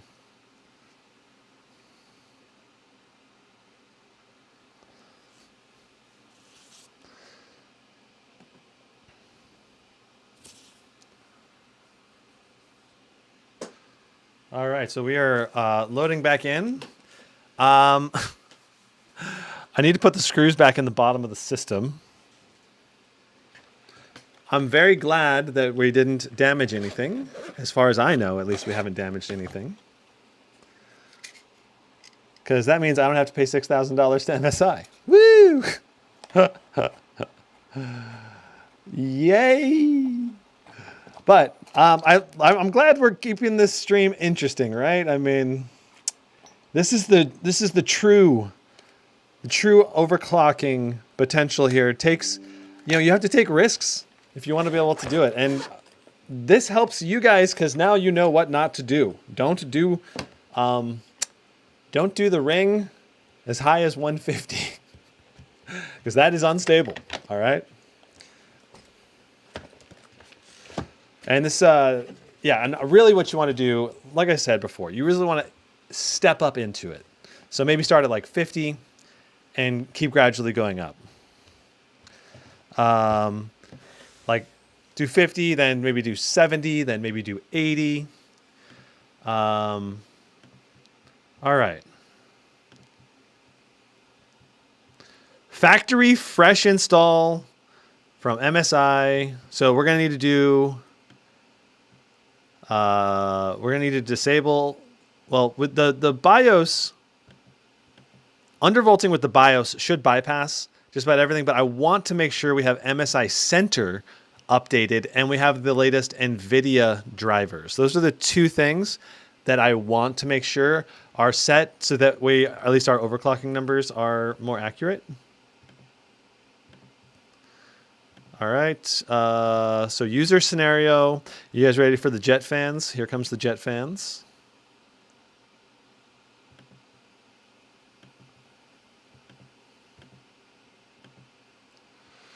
And we also need to reboot into discrete graphics mode. Oops, well, okay.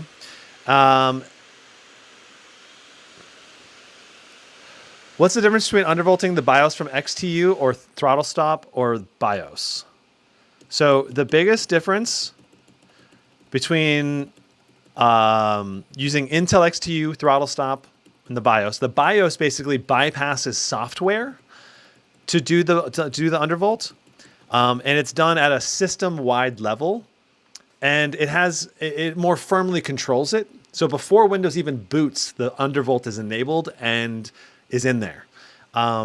Compared to if you do a software undervolt like throttle stop or Intel XTU, the undervolt won't apply until you're into Windows and you're actually that software or the service like throttle stop service or Intel XTU service has actually engaged and activated the undervolt.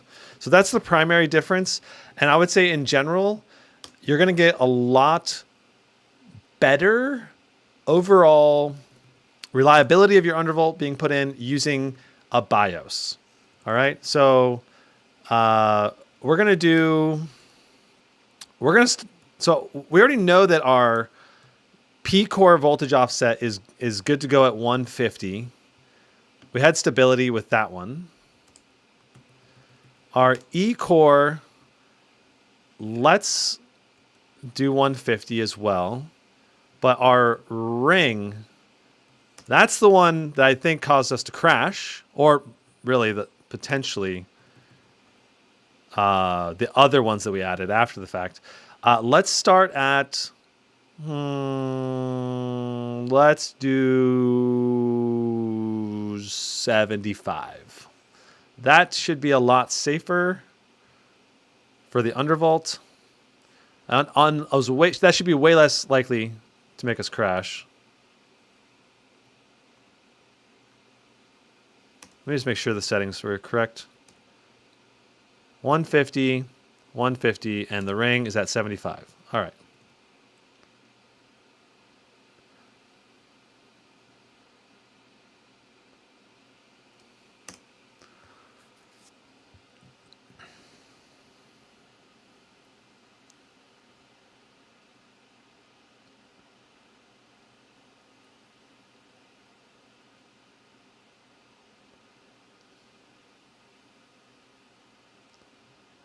Will installing fresh and clean Windows 11 make gaming performance better?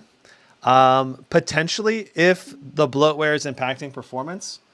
But it depends, because some things don't really impact performance, like Norton antivirus will absolutely impact performance if it's doing a scan. Have you backed up the system? No, we didn't. Thanks for asking, though, MSI. Goodness.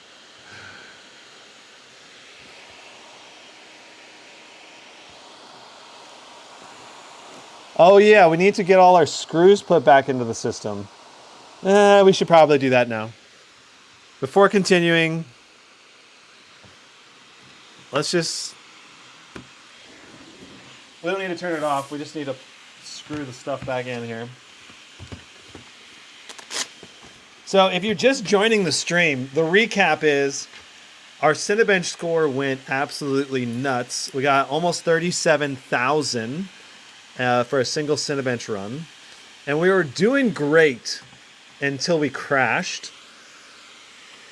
So we tried adjusting the voltage down a little bit, but then we added additional voltages on the Uncore and the GT offsets, and that's what probably caused Windows to be unstable. It crashed at a bad time and corrupted our Windows install, so we had to reformat our Windows install. So right now we're trying to figure out what settings we need to set everything to get optimal performance. That's a recap of the stream so far. But just setting the P-core and E-core voltage offsets didn't really give us much of a performance gain, only a few hundred points in Cinebench. So you really have to do that ring offset, at least somewhat, if you want to see your overclocking performance go up dramatically.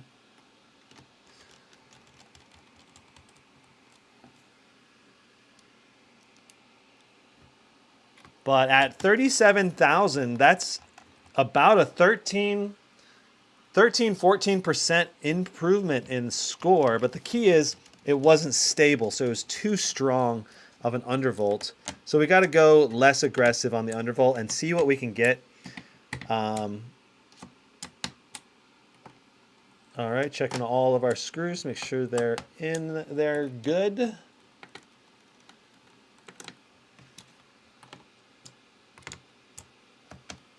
We're good to go. All right, so let's flip it back upside down. And we gotta reconfigure and download some software because we have a fresh install of Windows now. So we don't have to do too much software configurations. Just gotta copy Cinebench back over and make a couple changes to Windows settings.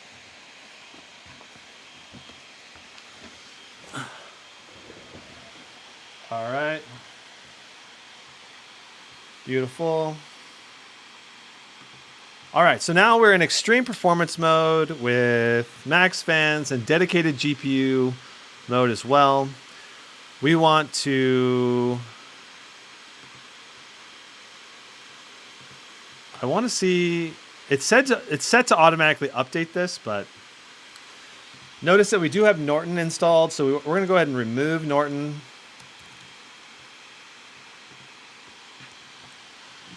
And let me change the cameras around here so you guys have better view again.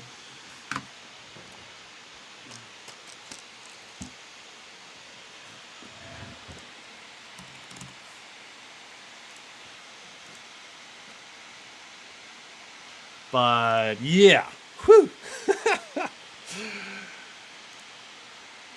That was fun. It was terrifyingly fun. So right now we do have an Undervolt enabled again, and so far I don't think we've had any stability issues or glitches, but we haven't put the system under a load. You really gotta try to load, you really want to try to load up the system to get a better idea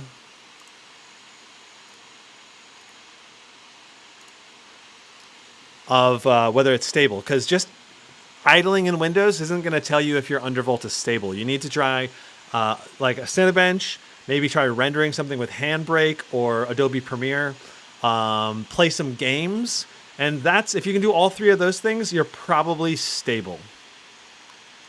Okay, so we're not going to restart yet. We're going to make sure there's nothing else that needs to download.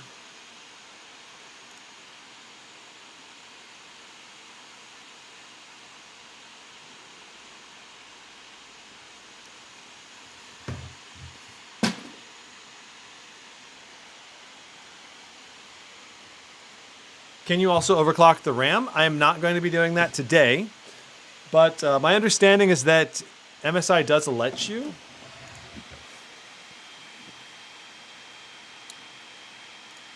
All right, so I need to log in here. Hold on. We're going to get our NVIDIA GPU drivers downloaded and updated.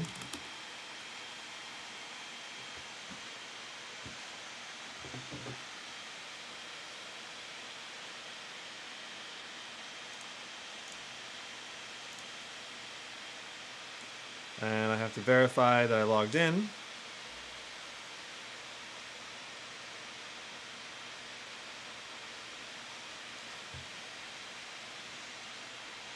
All right.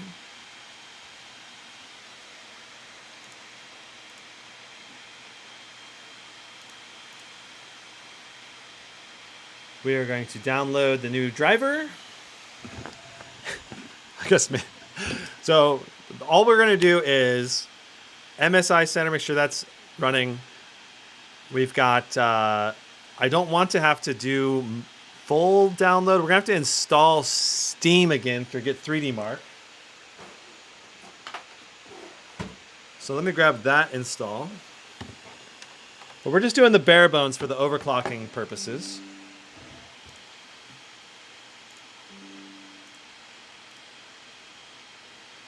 And so Cinebench. We've got Cinebench, HW info, Steam.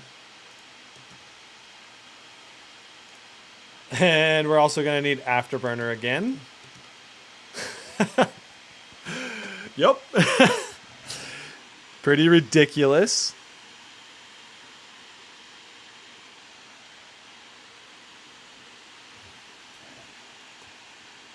What can you overclock in this machine? CPU, GPU, and I believe you can change out the RAM and set your target speed for the RAM using XMP profiles. But I'm not. You're gonna have to do testing to figure out which RAM slots are compatible. I need to. One of the guys on Discord was doing that with the GT77 to install 5600 megahertz or mega transfer RAM, and it's, yeah, I don't know. It's interesting. It's not the kind of thing that I don't see too many people running, but this is a GT77, so people that want to have the fastest want to have the fastest RAM too. They pay, $5,000 to $6,000 for this laptop. They want to have the fastest everything. And so I'm a little surprised that MSI doesn't offer like a 32 gig 5600 RAM option out the box, like 2 16 sticks, because some people don't need 64 gigs or 128 gigs. They just want the fastest to give it the best benchmark speeds and all that.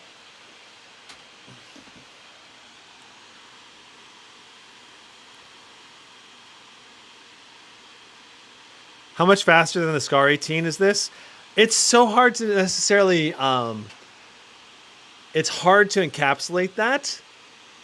That said, if you're fully overclocking this and undervolting this, in a single Cinebench run, not a 10-minute run, we got like over 36,000, almost 37,000 in Cinebench R23.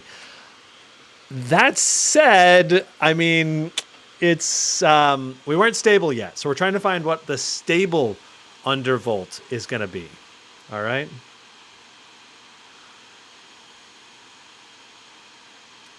What draws more power, a laptop or desktop with an R5 1600 RTX RX 470 undervolted? I don't know, DD22. That's a very technical question. Which is more powerful, Alienware or MSI? We don't know what the Alienware M18's power limits or what it's going to be set, how it's going to be configurable. But especially if you were to repaste the GT77, do all the fan updates, and then set everything correctly in the BIOS, I'm pretty sure the GT77 is going to be able to outcompete the Alienware M18 after all that configuration. Out of the box, they're probably going to be very close in performance.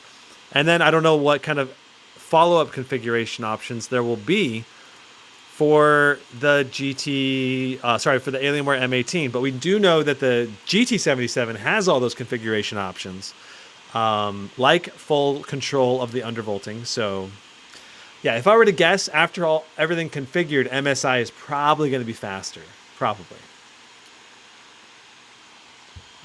Tim Roots asks, has Gizmo tried the this on the Asus model. So the thing is, the Asus model did not allow you to undervolt beyond 30 millivolts. This is letting us manually undervolt. We're at minus 150. Right now, we're running at minus 150 on the core, the performance cores, minus 150 on the E cores, and minus 75 on the ring. And so far, we've been stable. So we'll see. Could you repaste the GT77 with liquid metal? I'm pretty sure you could. I would have professionals do it. That's what I would recommend for most users. I don't, unless you're a really advanced user and you've done liquid metal applications before.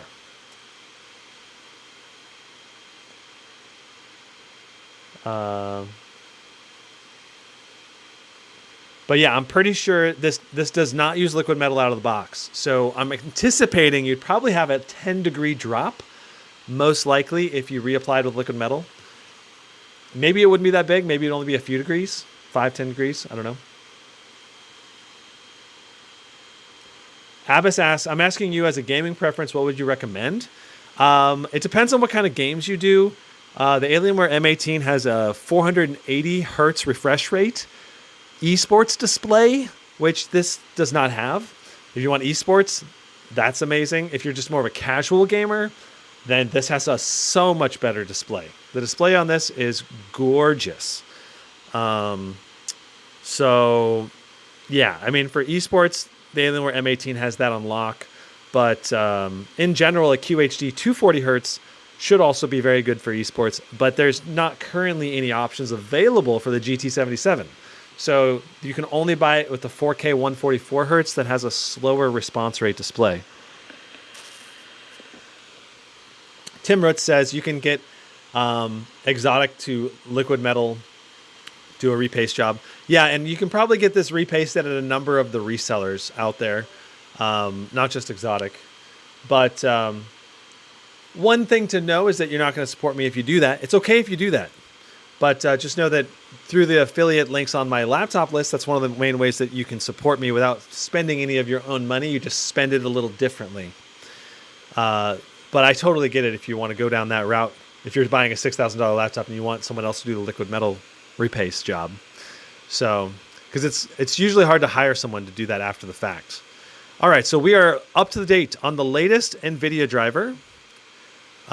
We need to now check...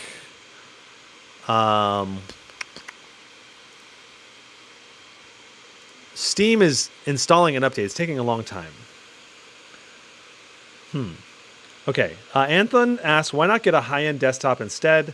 If someone wants to spend this much money on it, is it worth it for a laptop? So, Anthon, some people just don't have the option of having a desktop. Or they need it for work.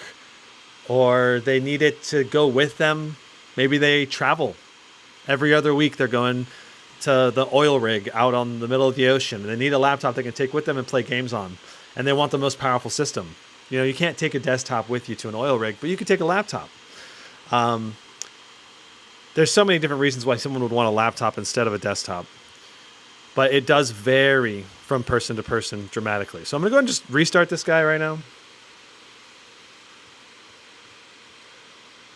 Abbas says, I want to ask i9 13th gen versus i7 13th gen. Is there a huge difference? In multi-core threads, there's eight additional E cores and potentially 2 additional P cores on the i9. That's with the HX version of the i9. So that's going to make a huge difference for multi-core. The i7 versus i9 in gaming will be very similar in performance. So if you're just a gamer, don't feel like you have to go with the i9. But if you have other applications or reasons to get an i9 that can use multi-threaded performance, you will see a pretty noticeable bump up with those 8 additional E cores in the i9 HX processors. Shwam.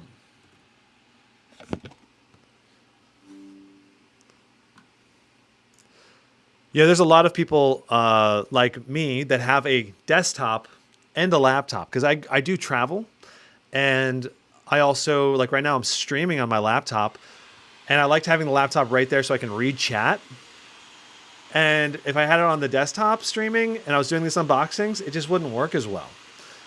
You'd have to set up extra monitors, run HDMI cables, use wireless keyboards or something. It wouldn't work very well. So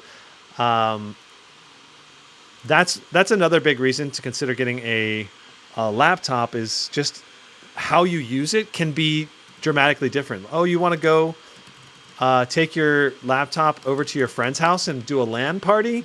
You could do it every single night with a laptop. With a desktop, it's a pain in the ass to take that thing to another house, set up everything. So that's another reason. Or if you want to go to cafes, or take it with you whenever you go to vacation or whatever. But yeah, in general, your price to performance ratio on expensive laptops versus expensive desktops, it's a lot more economical to buy a desktop. In the high end, in the low and mid range, it can be pretty similar in terms of performance per dollar. When you factor in the cost of keyboard, mouse, or high-end monitor, and then also a decent level CPU, GPU, memory, RAM, motherboard, case, all of that, that can run you $1,500, $1,600 to get all that set up on a desktop. But you could get a nice gaming laptop for $1,000. And it may be a little less performance, but it's still going to be really good performance. And for $1,500, you can still get something good. I don't know. It's in the low and mid range, a laptop is way more competitive in a per dollar ratio. Not necessarily it's always going to beat the desktop, but it's going to be much more competitive than the high end. Anyway, okay, so that's my rant on the laptop versus desktop. I have to spew that every now and then because a lot of misconceptions about that. But yes, all right. Are we ready? Let's continue our install. So we got Steam installed now. We have HW info. We're going to need Afterburner. But let's just go ahead and get Cinebench going here. Let's make sure nothing in the background is running. I want Task Manager. All right, so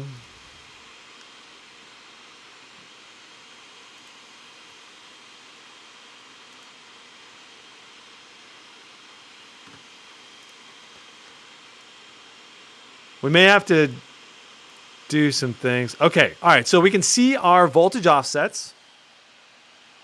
Let me zoom in. Oh, and it looks like we're about dead on this battery. Let me swap this battery.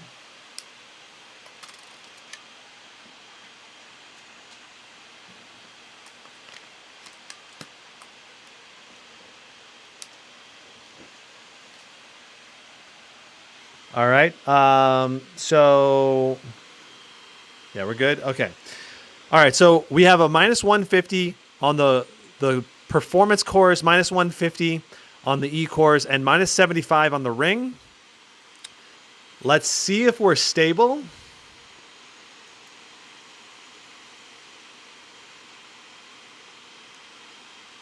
Why is Microsoft Teams taking up part of our CPU performance? NVIDIA, there's a lot of things swapping in and out, taking a little bit of CPU. It's pretty close to being nothing. It's just a little bit. All right.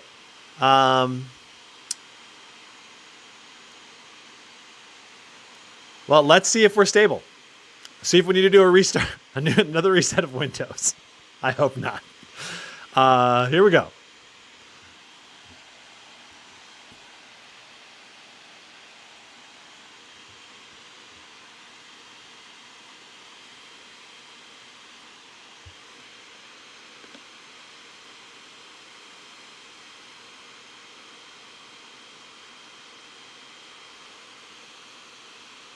This is set to a 10-minute test. I want to do a 1-run test first. Give it a second to cool down. i7 13700H or i9 12900H, which one's better? That's going to be pretty close. I have to review how many cores, E cores, and P cores are in those, because there's the 13700HX might be a little better. Abbas says vapor chamber cooling is good for gaming category or liquid metal cooling. You can use liquid metal with a vapor chamber. or regular CPU paste, so that just depends. It's not an either or scenario. You can use those in combination. It's vapor chamber or heat pipes, and I think both of those can be good. All right, so let's see if we're stable and we can do a 5 round of runs. Let's see if we can get through one first. Can we get through one? And then what score do we get getting through one?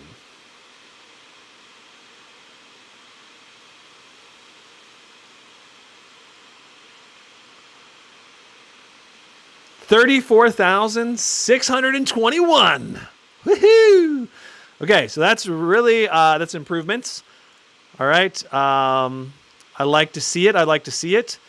This ring voltage, that thing is very important. Okay, that definitely is one of the most important things to undervolt, but also something that's very sensitive to stability, and you can't go as high on the undervolt with that.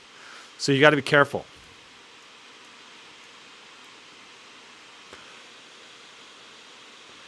Highland ERC says that is just insane.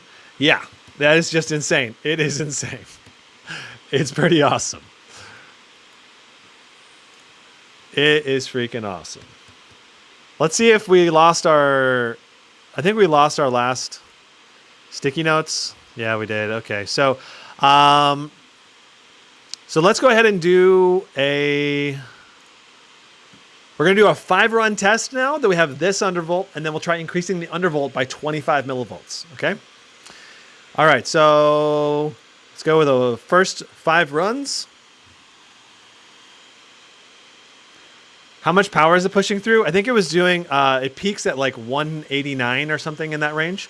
We'll check that out during the 10-minute run.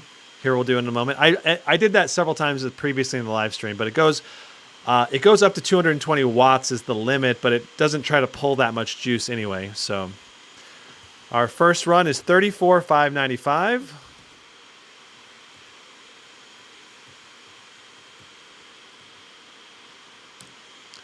All right.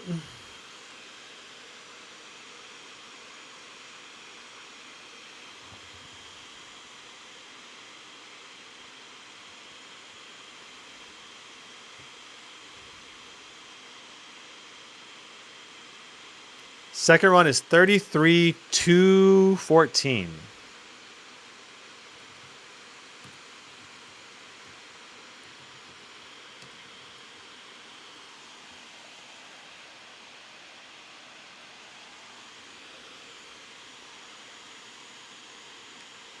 BIOS in the MSI models sets the power. That is correct. So, and it overrides anything you send it Intel XTU. So 32,663.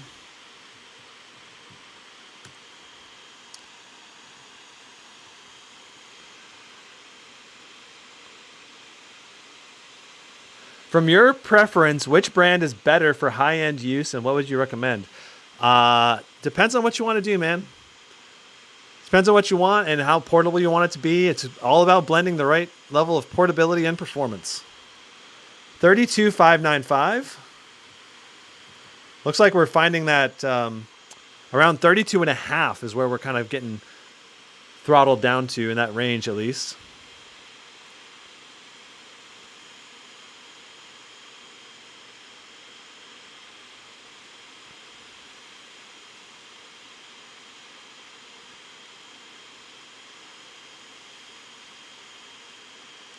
Okay, so 32,487.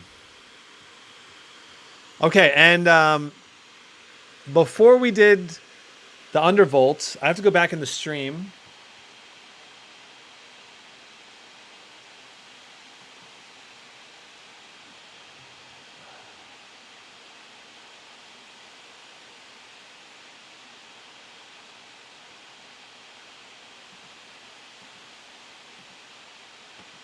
I'm going back and looking at our historical numbers. Our original average, our stock average was 31,626. So our 5-run average was 31,626. 31. So let's go and put these in.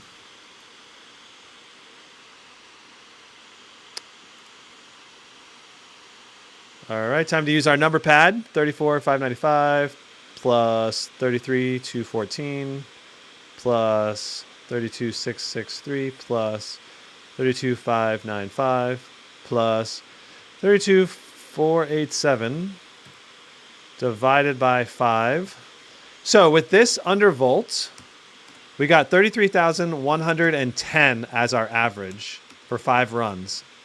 And that's with minus 150 on the P cores, minus 150 on the E cores, and minus 75 on the ring. Okay? So let's try upping the ring underclock to minus 100 and see if we're stable. Okay? Pretty awesome. I want to make sure you guys can see the numbers. There's the numbers for our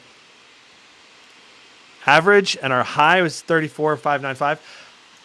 Here we go. Highland ERC, thanks for the $20 super chat.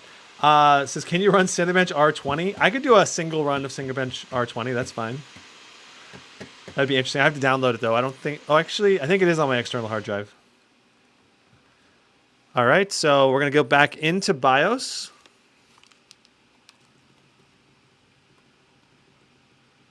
Pressing the delete key. But thank you so much for the super chat, man. And Highland ERC, you might want to consider becoming a member as well. I know you're donating through super chat and everything, but the membership will give you a special badge in chat. And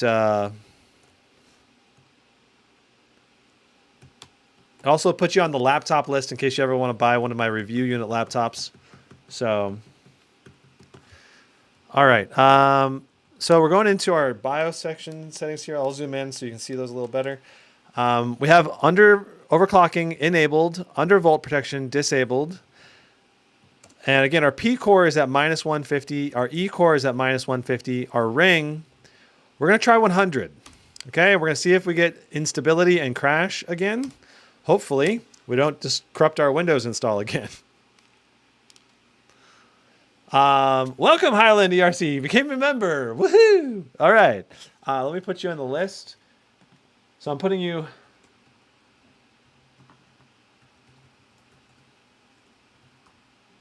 So for you, those of you who don't know, I'm going to be reselling some of the laptop review units that I buy with my own money to members of the channel. And there's going to be a wait list. So whoever signs up first gets put into the wait list at a higher level. And also, if you become the highest level member, you get stuck halfway into the wait list. So, but yeah. So that's kind of the idea for the memberships. You're going to help support me every month so I can have more stable income and help support my team, because now I have 3 people working underneath me, and I'm going to hire probably 1 or 2 more, actually. So I'm going to have a team of 5 or 6 working for me here soon. And so, yeah, those channel memberships give you a badge. They make your name a different color. I'll probably prioritize answering questions from people who are channel members. And yeah. Okay, so far we've been stable with no glitches, I don't think.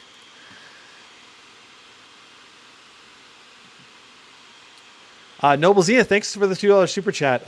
What's the benefit of a really fast CPU for me? I do 2 things with the high fast CPU. I render a lot of videos, obviously. I live stream my videos. And then for me, the other big thing is I play video games. I love esports, and having a higher end CPU usually means higher FPS, which makes me more competitive, I believe. Having higher 1% lows and a higher frame rate just can help boost overall performance. Okay, so Cinebench R20, let's go ahead and bring that in. Where is the wait list? So Highland, you are number 5 on the wait list now. We have 5 members as far as I know.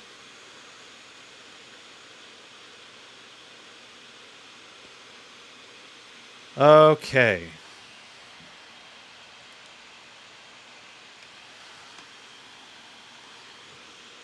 All right.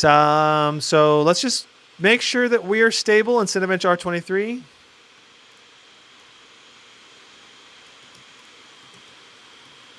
So we're now at minus 100 on the ring.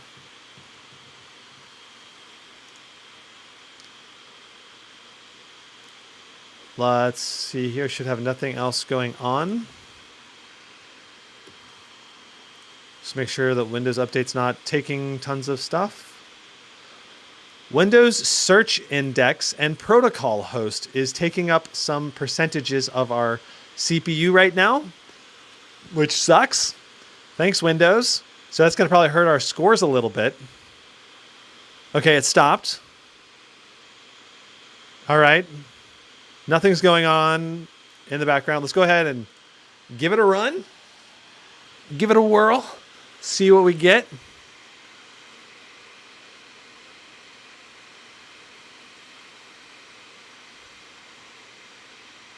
So far, not unstable. This is good.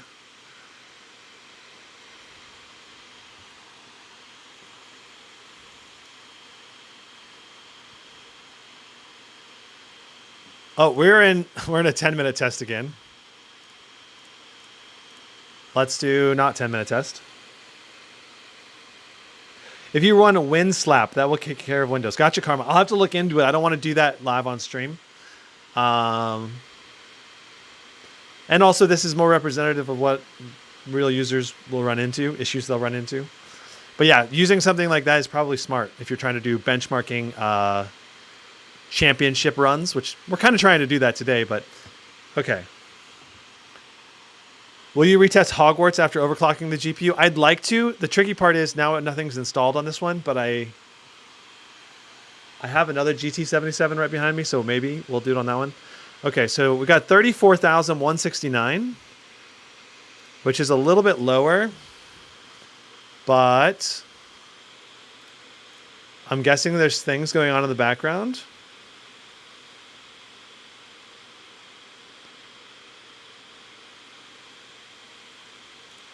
I don't know. Okay. Let me open up HW Info 2 here so we can see what's going on over there. Thank you so much for the $2, by the way, Noble. Wind slap is dangerous. Interesting. I don't know. I've not tried wind slap. That's why I don't want to do it live on stream. All right, so you can see that our undervolts have taken hold. We are at minus 150 for the P cores, minus 150 for the E cores, minus 100 for the ring. And let's go ahead and try doing our 5-run average now.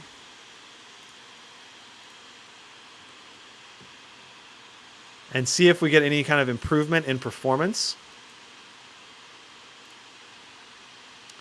I don't know that we will.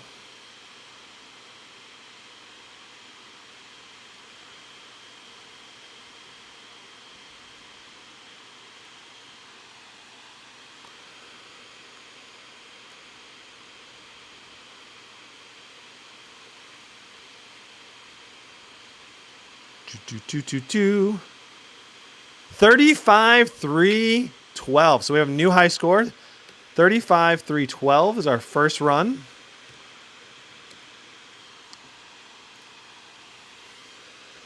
By default, Cinebench R23 has a priority below normal. Setting it normal above might help with background tests.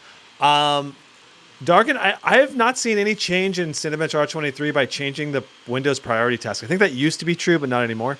33,797. I could be wrong, but that's my current understanding is that it doesn't improve performance.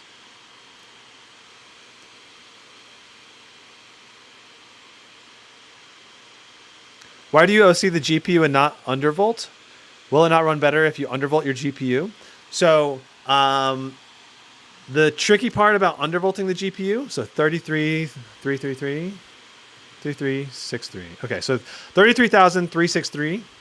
So the tricky part about undervolting NVIDIA GPUs is they can run more efficiently, yes, but usually you're anytime I've successfully undervolted an RTX like 3080, like in my SCAR 15, I got lower levels of performance or similar levels of performance. 33,167. I got similar levels of performance, but lower temperatures. So but if you want to get the most performance, usually, in my experience, you need to run it at the maximum possible voltage with the highest possible clocks for the NVIDIA GPUs. Maybe the RTX 4000 is a little different, but so our last run, 33,034. Wow. Okay. That's phenomenal. That's phenomenal. Okay. I'm pretty happy with these results. We are seeing a couple thousand percentage points. Sorry. So our original 5-run score was like 31,600, I believe. Let me pull it up exactly. 31,626 was our original 5-run score. And now we got 33,312 plus 33,797 plus 33,363 plus 33,167 plus 33,034. 5. We got 33,334 for our average. Really? Yeah, that's right. Okay, so, okay, and so if we minus 31,6, if we minus our original average, 31,626, okay, that's not right. So we got 33,334 minus 31,626. We've got an additional 1,708 for our average score. You divide that by 31,626. And that's a 5.4% increase in performance. And I'm pretty sure we could take this even further. Like, we're not at the point of instability yet, but I think you could take this, maybe the P cores and E cores could go to maybe like a 200 millivolt undervolt, maybe. And then the ring might go to 125. I don't know exactly. I don't think we're going to take the full time. I want to start overclocking the GPU and seeing what kind of Timespy performance we can get from that. So let's go ahead and switch gears over to overclocking the RTX 4090. Oh, R20. Right. We're gonna do R20 and then we're gonna switch gears. Right. Cinebench R20.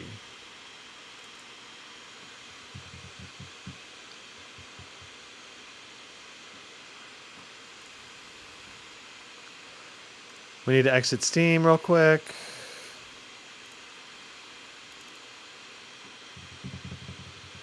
Interesting, this width is different than with your desktop RX 470, and when I undervolt it increases by 5 to 10%.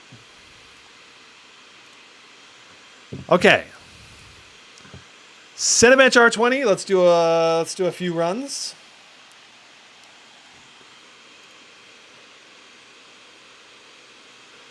Here we go.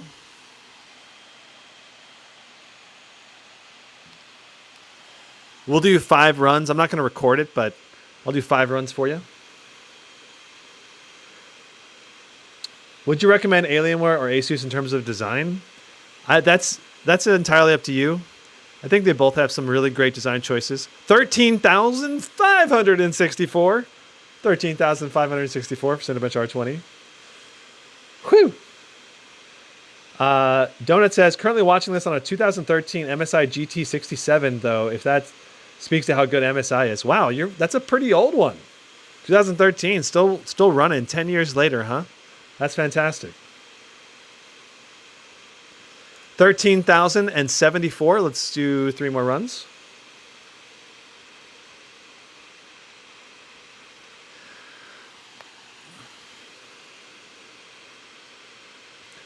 I would also invite you guys, once again, if you haven't already liked the live stream, please go ahead and drop a like on it. I did overclock this guy until we had failure, multiple crashes, and a corrupted Windows install. So give it a like for the ultimate crash. So I think we got 12,840 that round.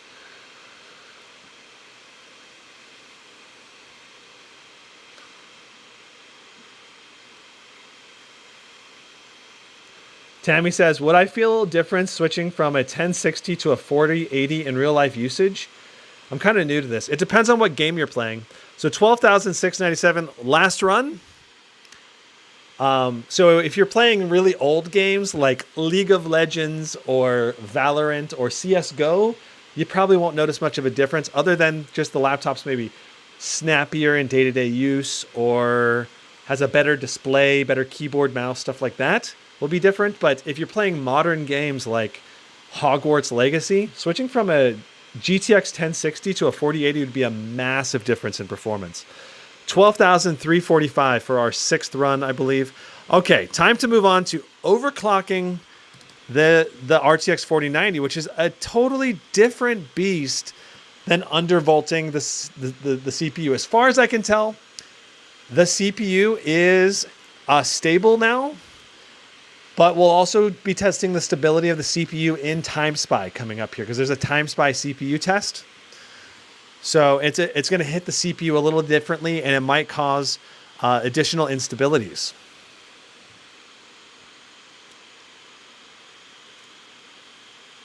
All right, so we're going to have to get Timespy downloaded, but it won't take very long. And we also need to configure MSI Afterburner.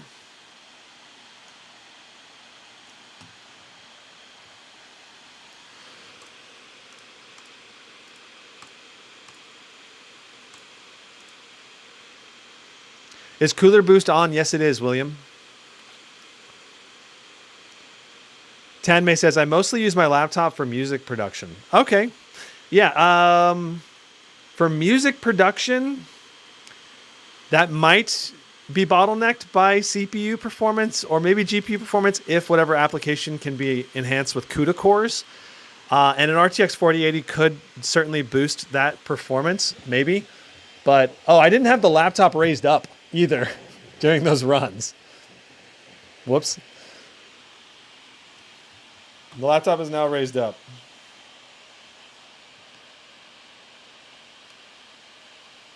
So that was with it flat on the desk. All of those recent Cinebench R23 runs.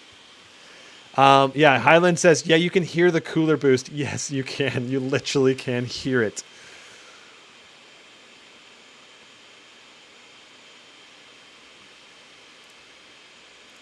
So let's go ahead and open 3D Mark now.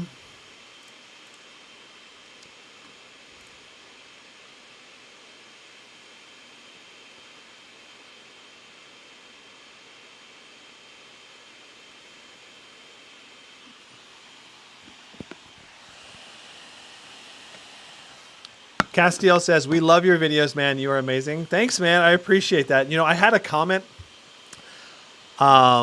recently that said, I wish your YouTube channels would just be deleted or something like that. And I was like, oh, these comments are just so annoying.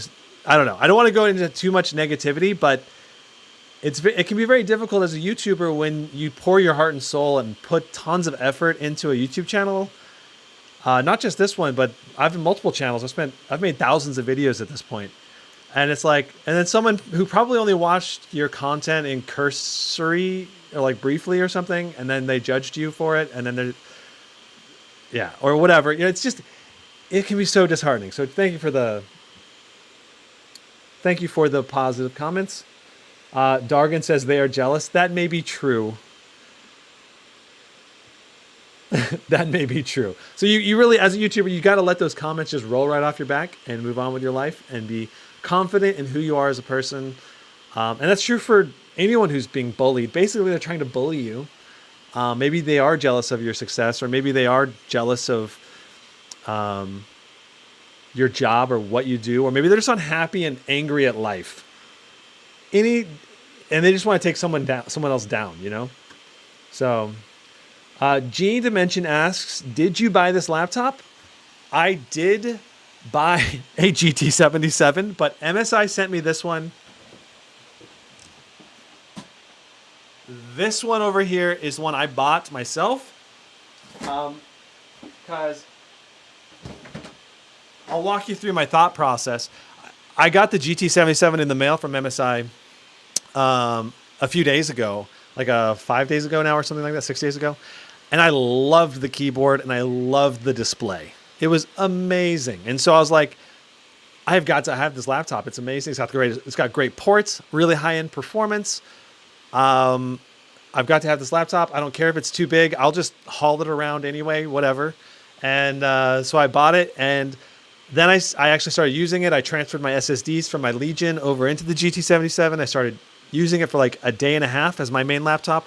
And I played a bunch of Apex Legends on it. And unfortunately, it became pretty clear that the response rate of the display is not fast enough for me. I want a faster response rate display because I'm a competitive esports player, at least partially. I play casual games too, and this display and computer is amazing for casual games. But for esports games, if you're a hardcore esports player, I just don't think I can recommend this 4K 144 hertz display for you. It's just not fast enough response rate. Unless you're just more of a casual esports player. Anyway, Noble Zenith says, how do you buy a new laptop knowing that even faster hardware will come out in a couple of years? That's the way it is every time. That's how technology is. And for me, I've owned probably 60 laptops of my own personal laptop. Like, I usually have historically switched my laptop probably twice a year on average for the last like 10, 15 years, switching between different laptops. And then I've obviously bought a bunch of laptops for review as well. I suppose if you were to count all of those review laptops, I probably owned like 150 laptops. I don't know, something like that. But yeah, I'm a laptop enthusiast who just, I love laptops. To me, laptops mean freedom to do what I want, wherever I want, as fast as I can. And that's usually, I don't know, that's what makes me a laptop enthusiast, I guess. And Noble Zenith, thank you for the $5 super chat. It does help support this channel and the team. I really appreciate it. And you should consider becoming a member too. If you're donating super chats, you'll at least when you become a member, you get some extra perks beyond just a temporary mention or whatever. So, all right, let's go ahead and make sure that everything is set up correctly.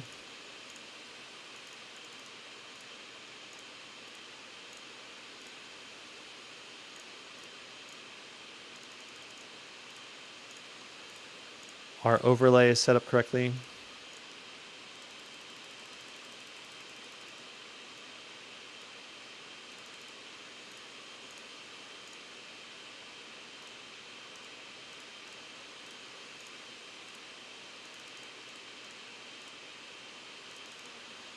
Yeah, when I updated to the latest MSI Afterburner, it also made the overlay work properly again.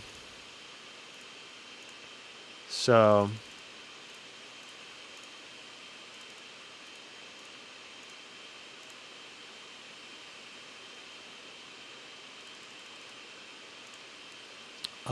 and I suppose with Afterburner, I also need to set the benchmark default keys in case we need it.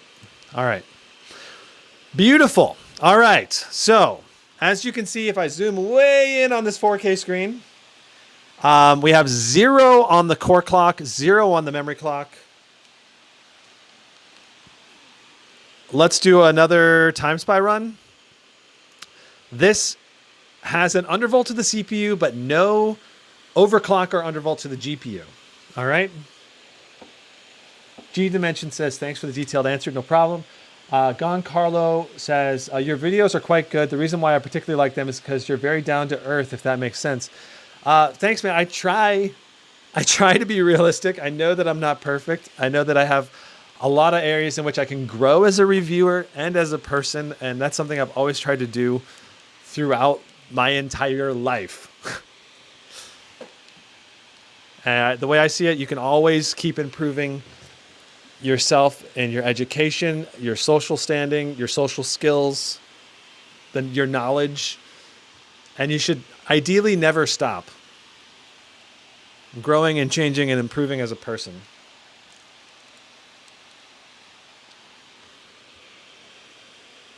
Looking forward to the Razer Blade 18 OC being this realistic and thorough in testing. I actually think I will. I got the Blade 18 in. Ooh, I'm enjoying it. I did unbox it to get some stuff installed on it. Oh, I need to make the... Hold on. We need to make the overlay bigger. And after seeing it in person, I am leaning towards making the Blade 18 my laptop, actually. I've not seriously considered a Blade 18 in forever, but like realistic, or like a Blade series laptop in forever. But this year they're so much better than in past generations. You've got full unlocked CPU out of the box. It's you've got the full TGP on the GPU. I'm curious what kind of performance I can get if I overclock and undervolt everything in that machine.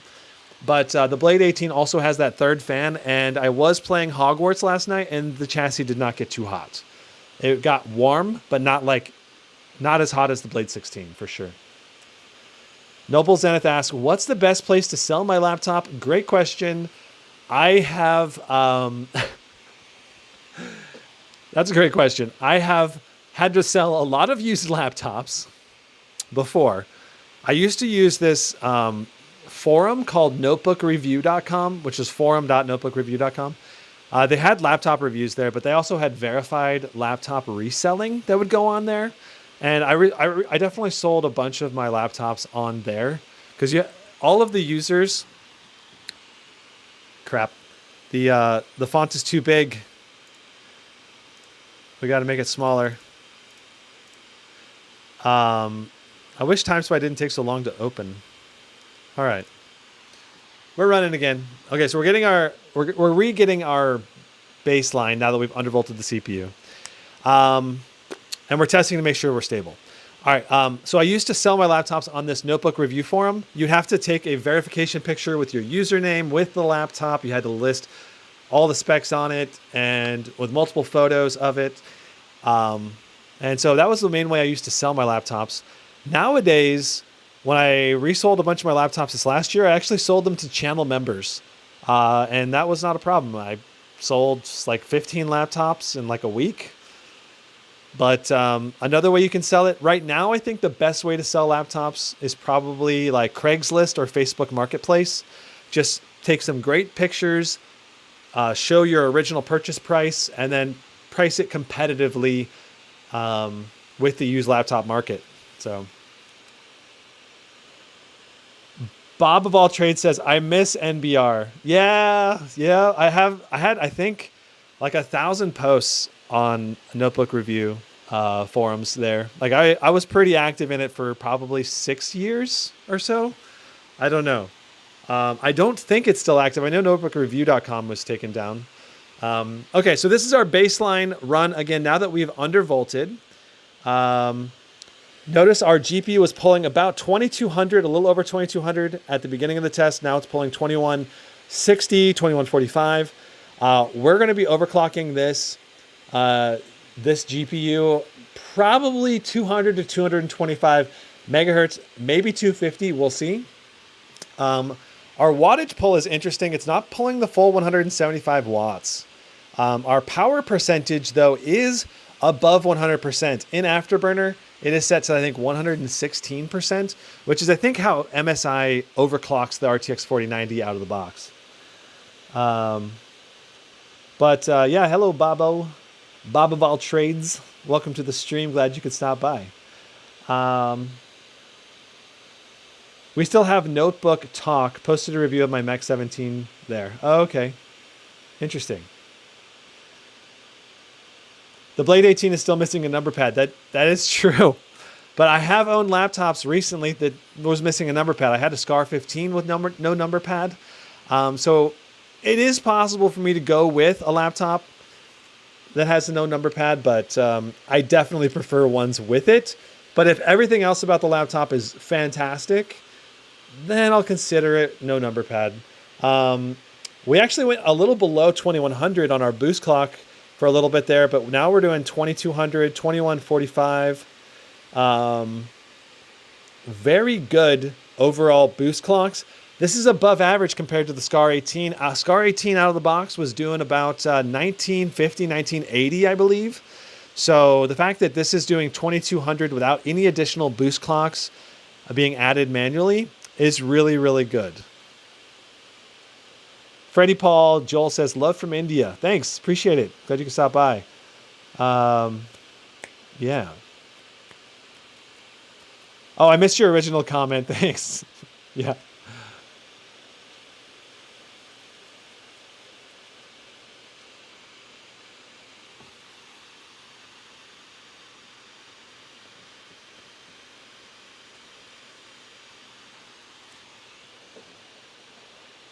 All right, let's see what we got. This is, I saved it and everything. I have to go back in the live stream to when we run Cinebench, Timespy.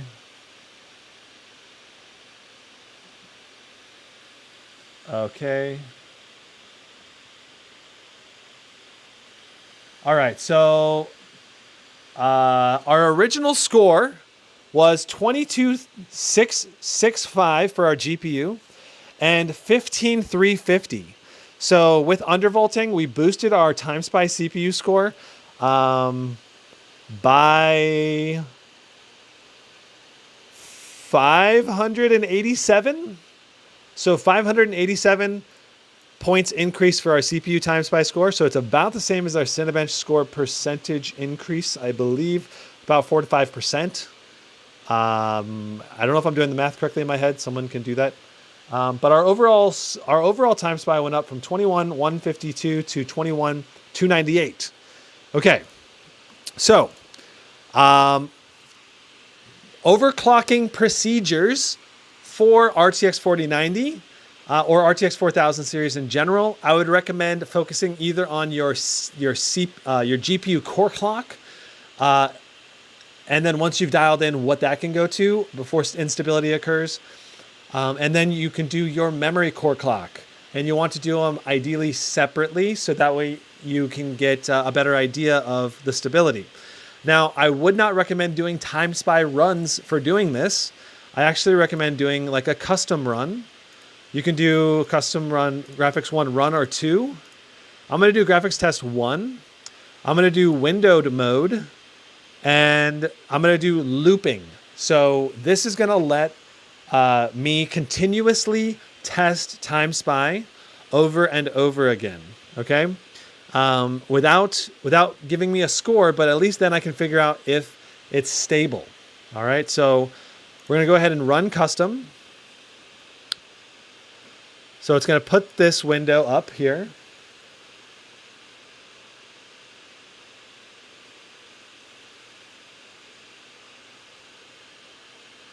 Lincoln Highway says, what the heck are these freaking scores, man? Yeah, these scores are so good and super good for a laptop. But we're going to get even better scores, hopefully, right? All right, so with Timespy running in the background, what I'm going to do is increase our memory core clock. I'm going to start at 500 because I know it can go higher than that, but you might want to start a little lower. Notice that our memory core clock has been applied. We're at 9,500 megahertz.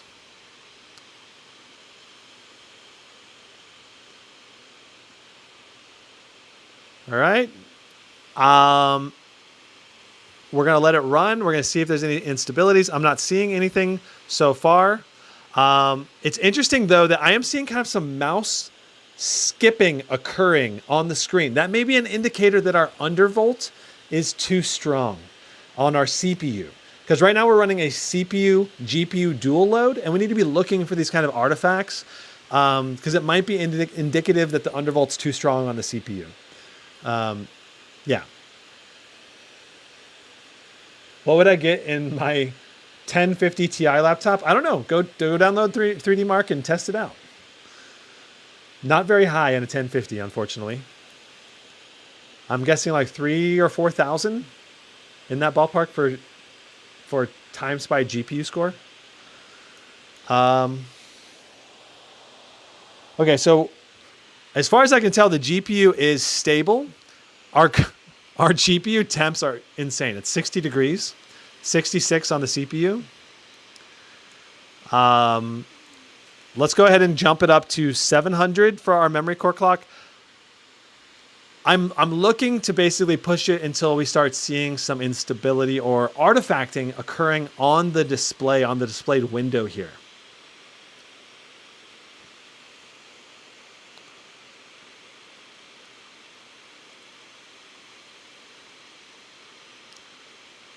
So far, we're not seeing anything. I'm going to go ahead and bump it up to 900. And as you get closer to the likely peak of the graphics card memory speed, you're going to want to do smaller increments. And if you start noticing any artifacting, you're going to want to pull your increments back down from that peak. And you want to have, like, in my opinion, you want to have a wiggle room for your overclock that is generous enough that you're going to be able to play any game and have perfect stability. Because some games maybe an overclock will be stable, other games it won't be stable. And so you want to have that wiggle room. So you don't want to overclock it to the point of maximum stability within 5 megahertz of the overclock, just because you're likely going to run into instability in alternative games. So you want to pull back, I don't know, 5, 10, 20% from wherever you find that instability point. So we were at 900. Let's do 950.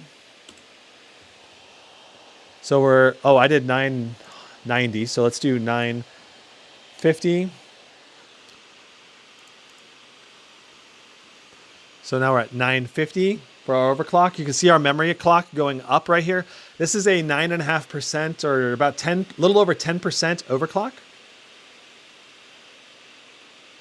I wonder how the Legions will perform this year. They were one of the best last year. Yeah, they had great Legion. The Legion 7i that I have has great cooling, and the new ones probably also have great cooling. So, all right. So I'm not noticing any artifacting or anything occurring yet. Let's jump it up to 1,000. I just did 100. Okay, now I wish this MSI window was scaled better so I could read it. But we're at 10,000 megahertz now on the GPU clock.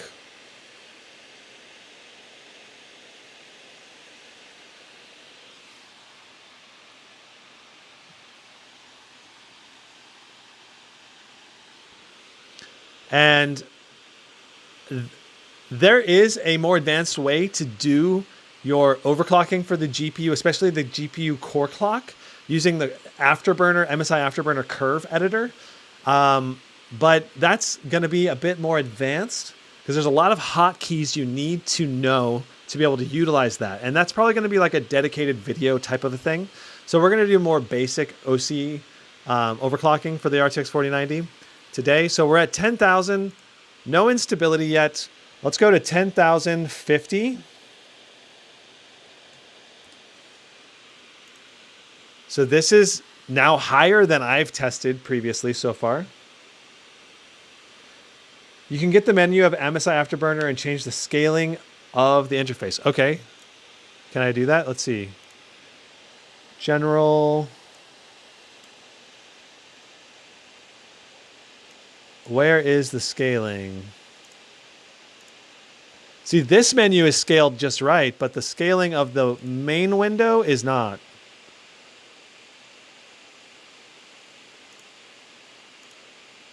User interface. Skin scaling. Ah, yes. Beautiful. Okay. Thank you for that. That's what we definitely needed. Okay. All right. So we're probably at the threshold to where we're probably going to start running into instability with our memory is my guess. Let's try 1100. So we're now at 10,100.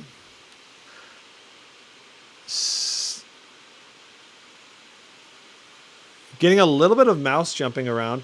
Newegg just notified me a package is on its way. So I got a laptop I got 3 laptops coming from Newegg, the Gigabyte G5, the MSI GE78HX with an RTX 4080, and then the MSI Katana 15.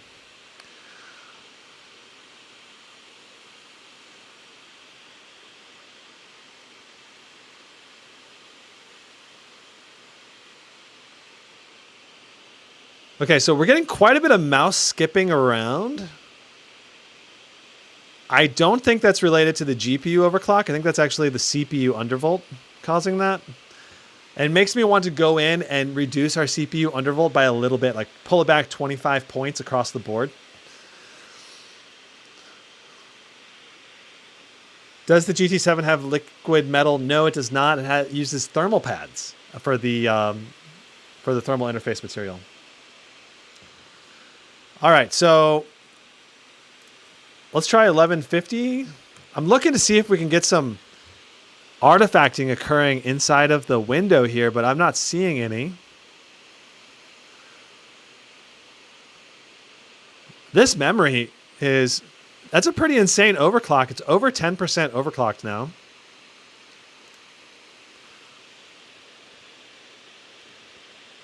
All right, so let's go to 1200.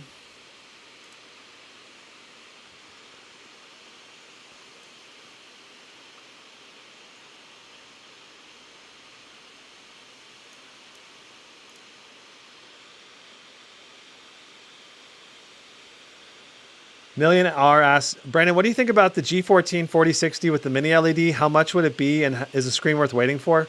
So the G14 mini LED is only 600 nits brightness. It doesn't get as bright as the Scar 16 mini LED. So I don't think the mini LED is that important on the G14. It's up to you. It should still be a bit brighter. By default, it should be 500 nits without the mini LED. So it's only 100 nits boost. But maybe the contrast will be better with the mini LED. I don't know. Because the contrast on this GT77 is phenomenal. All right, so 1250.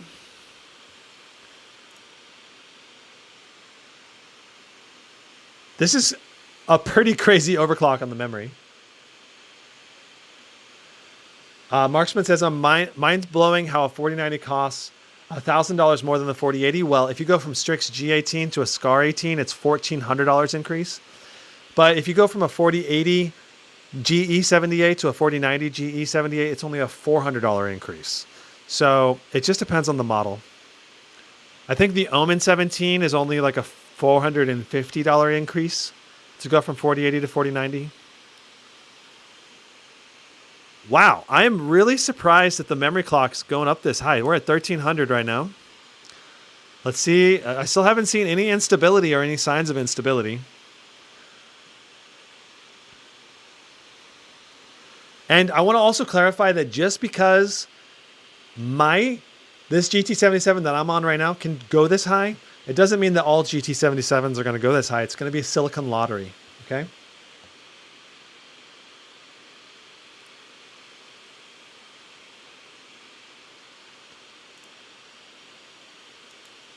I kind of want to just... All right, we're at 1400. We are at 1400. That is pretty crazy. And our GPU temps have not really gone up. Let's take a look inside of HW info. Our memory junction temperature is at 78 degrees, 80 degrees. So I think our memory junction temperature has gone up probably. If I take the OC off, we are getting some mouse skipping around going on here. I think we should go ahead and bring this memory down.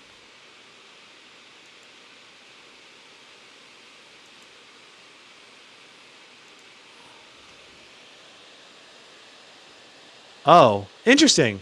Just this is skipping around. The touchpad is working fine. Maybe it's just my USB mouse that's malfunctioning. and not related to the undervolt or anything, because I'm controlling it just fine with the touchpad. That is really weird. Maybe the battery's running low on my mouse. Okay, well, I'm really curious what this 1400 memory overclock does to the score. Are we going to get any better score just overclocking the memory? Let's isolate this test and see what this memory overclock does. And see if we're stable running through our normal Timespy now. High CPU can cause USB polling rate to go down on some USB hubs from the laptop. Interesting. The mouse is a USB wireless mouse, and it could be a polling rate. OC too high, it bricked the mouse. Oh no.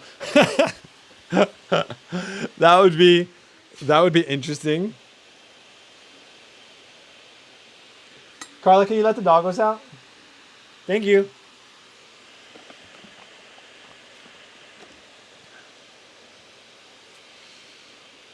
What other things are they bundling with the 4090 upgrade to increase that price?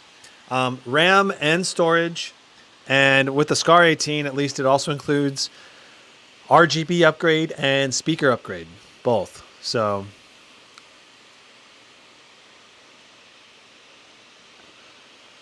we still haven't seen any visual glitches or artifacting. No issues as far as I can tell. I don't anticipate this memory upgrade to increase the Timespy score by much, but we've overclocked the memory by about 15%. So let's see how much that affects the Timespy score. Maybe it will, maybe it won't. I don't know. I'm actually really curious. Carla's doing well. Yeah. Marksman said, I won't waste time playing video games anymore, and then decided to get an RTX 4090 decked out laptop. LOL. Dude, you gotta play games. You just gotta have balance. You gotta have work-life balance, you know? And the GPU temperature is only at 60 degrees. That's correct. But you got to keep in mind that GPU temperature reflects the core clock, not the memory junction temperature. The memory junction temperature in HW Info was 80 degrees, which is warmer.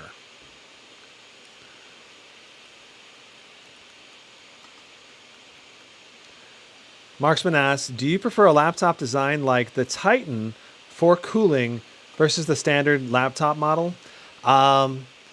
If I'm planning on buying a laptop and keeping it for a long time, I do like, I don't know. Like I said, if the Titan had a more responsive display, I probably would have kept it. But yeah, I do like the Titan a lot. And it's a perfect laptop for high-end content creators, casual gamers that wanted just a gorgeous screen, just not fast response rate gamers. But yeah, I am leaning more towards the Blade 18 now. Pitha asked, what are your thoughts about the Blade 18 display? My unit was not very sharp. The SCAR 18 was way sharper. Interesting. I don't know. I did notice that the Blade 18 did not have as high a contrast ratio. I can just tell looking at it when compared to the GT77. But I'll have to actually do the display test when I unbox the Blade 18. Okay. Almost done with this test. I want to see, does this increase our Timespy score at all or no?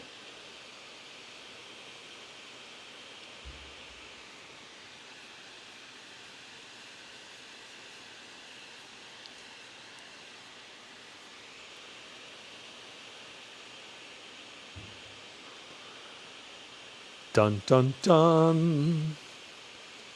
When will the Asus G18 become available in the United States? It is already available. You can buy it. There's a link in the video description down below. Okay, so our memory overclock gifted us. I'm going to check stream.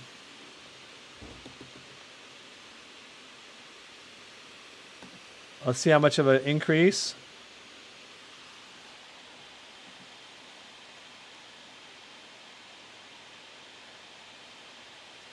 Pulling it up.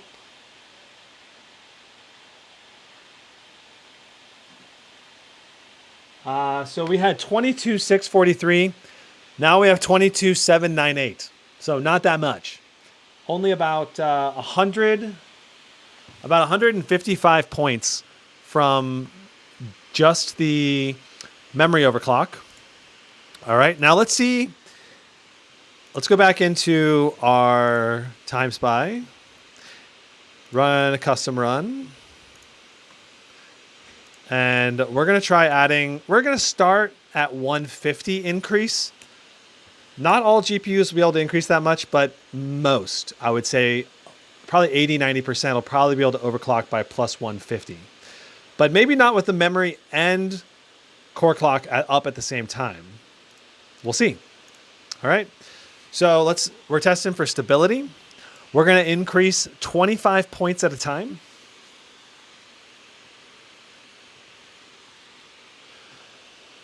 And I want to pull up HW info again, because I want to pull up the memory junction temperatures. I want to be able to see everything.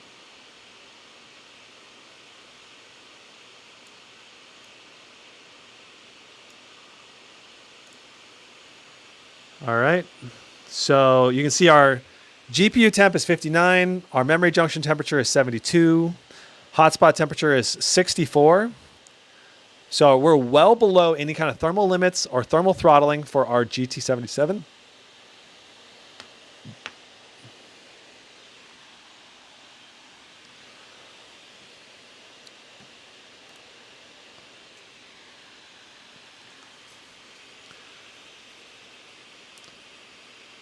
So I do want to point out our clock speed here is breaching 2300 at times into the 2200 area.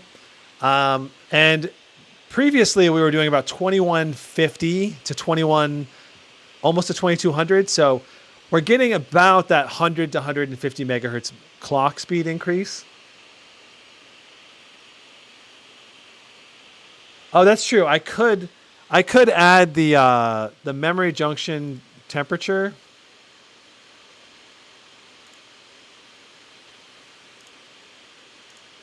Yeah, we can just add that.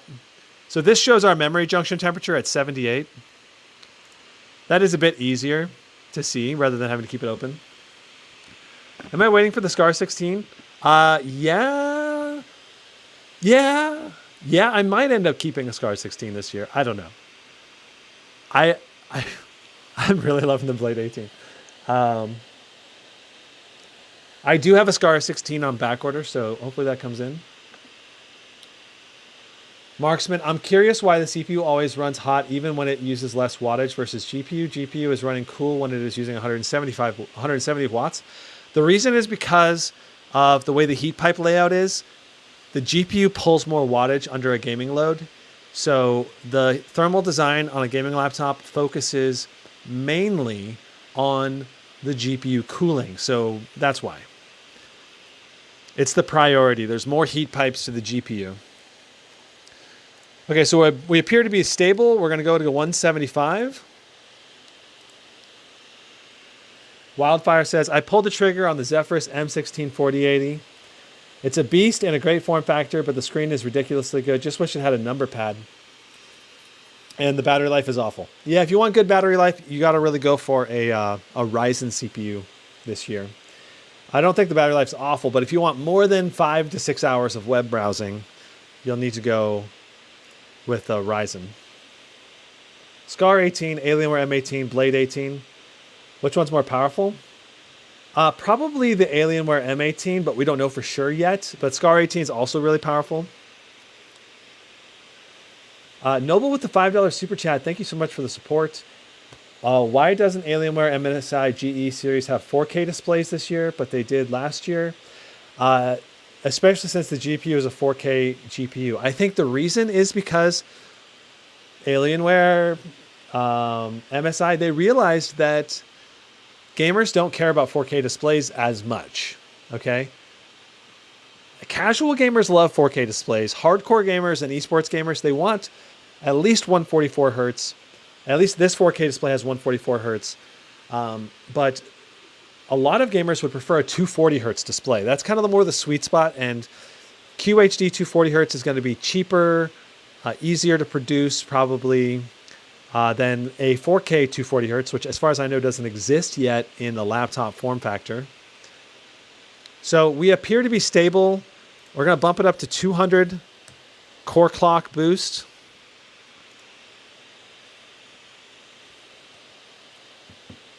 Asked 86 says, I got a reply from XMG. My Neo 16 is going to arrive mid-March. Yeah, that's good though. We got a timeline at least. They're saying of when the laptops are going to ship out, so that's good. You know, because there was kind of up in the air for a little bit about when they're going to ship. So.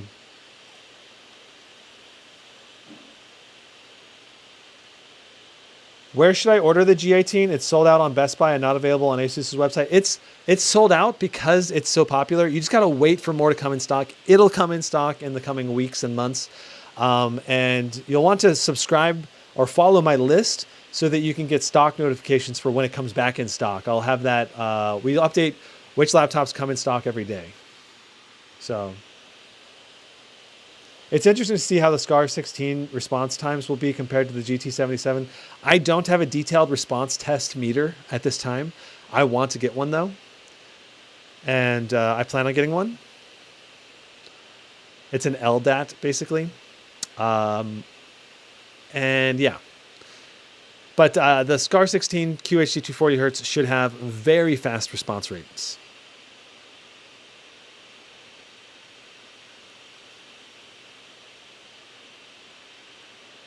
I have a SCAR 12. I believe you mean SCAR 17.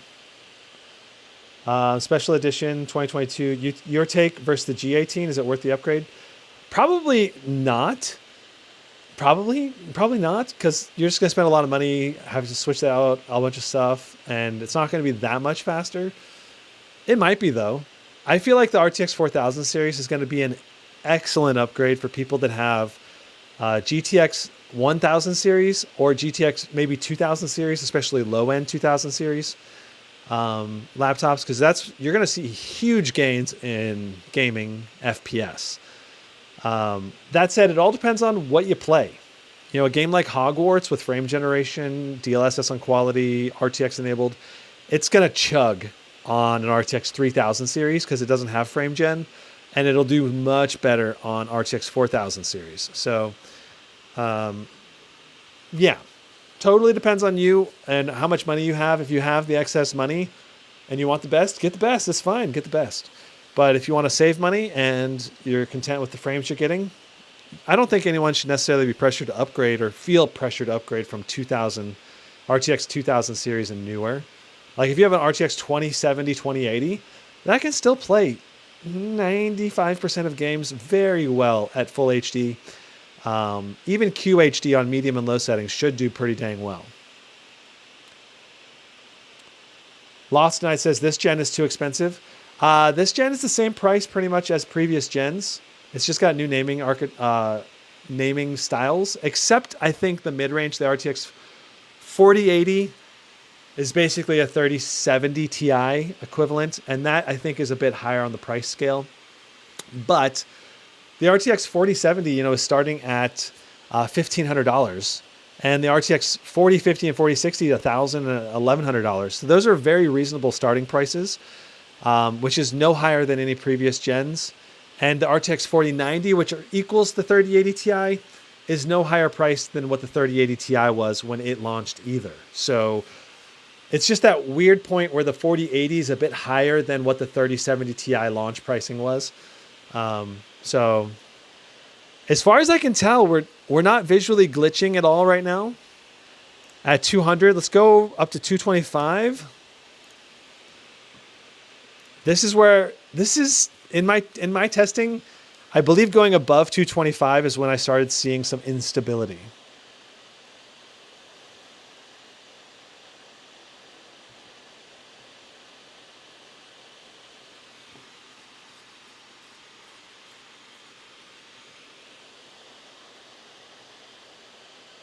This gen blows 11th and 12th gen Intel out of the water. Yeah, if you need multi-core rendering performance for your job or whatever you do, this new 13th gen is amazing. And I think the new Dragon Range 7945HX is going to be amazing as well for improving and reducing workflow times, which translates for me, it translates directly into more free time for me. So that's like my Legion 7 has an 11980 HK in it. And it's a great CPU, but it's only 8 cores and it's probably about half as fast as this new generation. So literally going to cut my render times in half when I render my videos out. If I try to game in silent mode in Armory Crate, will it cap me on my FPS? No, but it will severely power limit your GPU and CPU. It's not going to cap your frame rate, but it will impact your performance negatively. What was the final CPU Undervolt? SRS 2236. We ended up, I'm keeping so far the Undervolt at minus 150 on the P&E cores and minus 100 on the Ring. And I'm not touching the other ones. I'm leaving those other ones at 0.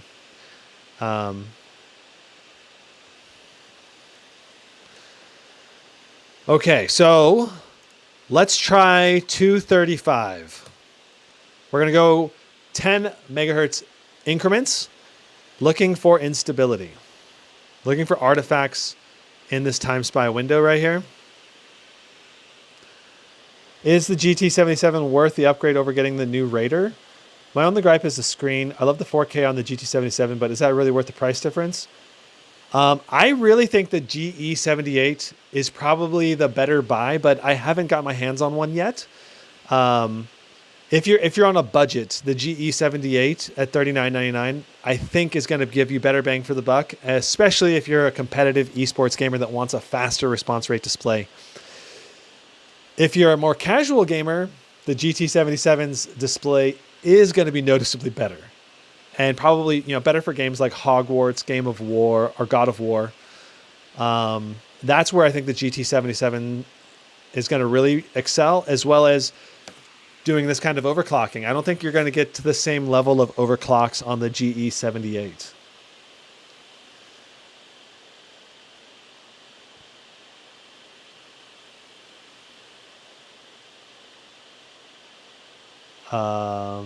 Which laptop do you think is the best in this generation?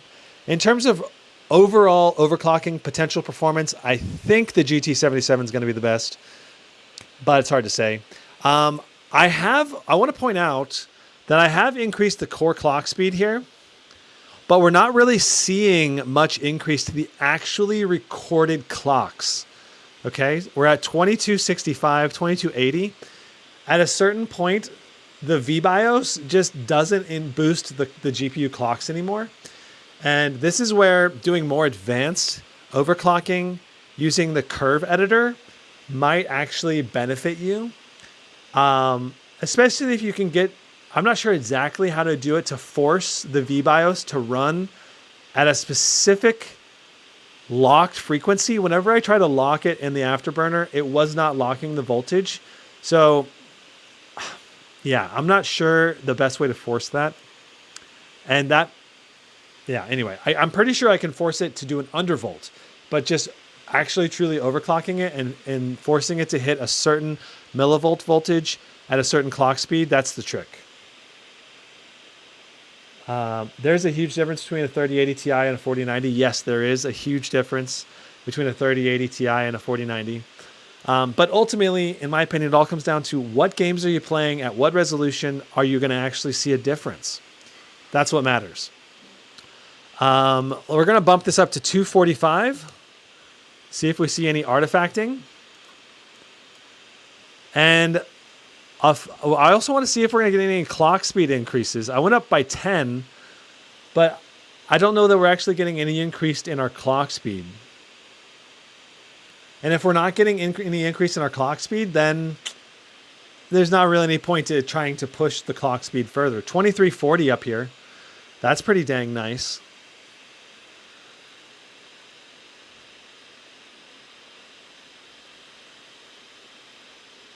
All right, so As far as I can tell, we're stable at plus 245, plus 1400 on our overclocks. Let's try to run Timespy again, all right? Let's see what we get.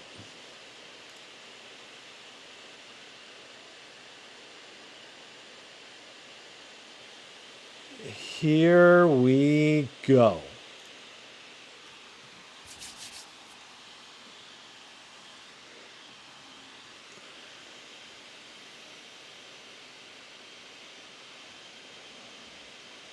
The Titan includes a backpack. Anthony, mine did not include a backpack.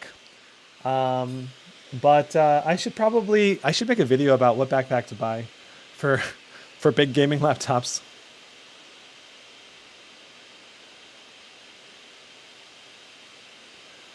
SRS 2236, I think it did increase just now. Yeah, I upped it by 10 and it looked like it went up by 10, but it's hard to tell because it jumps up and down a lot. Try GPU tweak 2 to undervolt the GPU.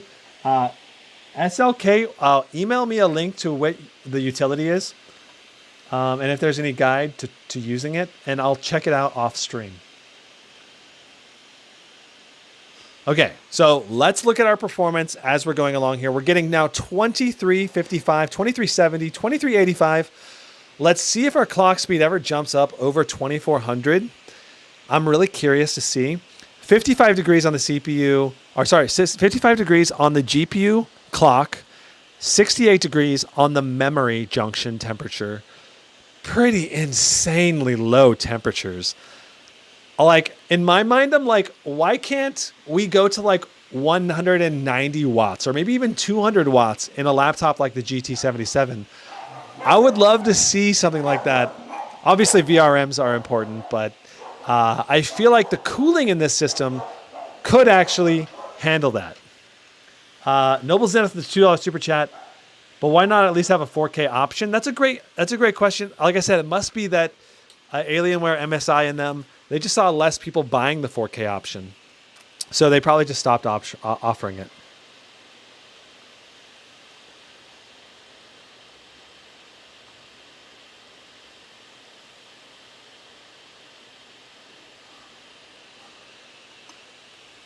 Okay, looking at our clock speed. Interesting, our wattage was pulling 178 there for a little while. 2295.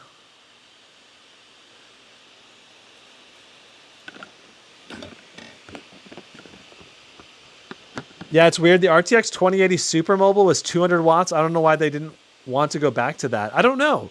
I feel like we should be able to go up to 200 watts in the thicker, beefier, better cooled laptops these days. I'm seeing just a little bit of artifacting.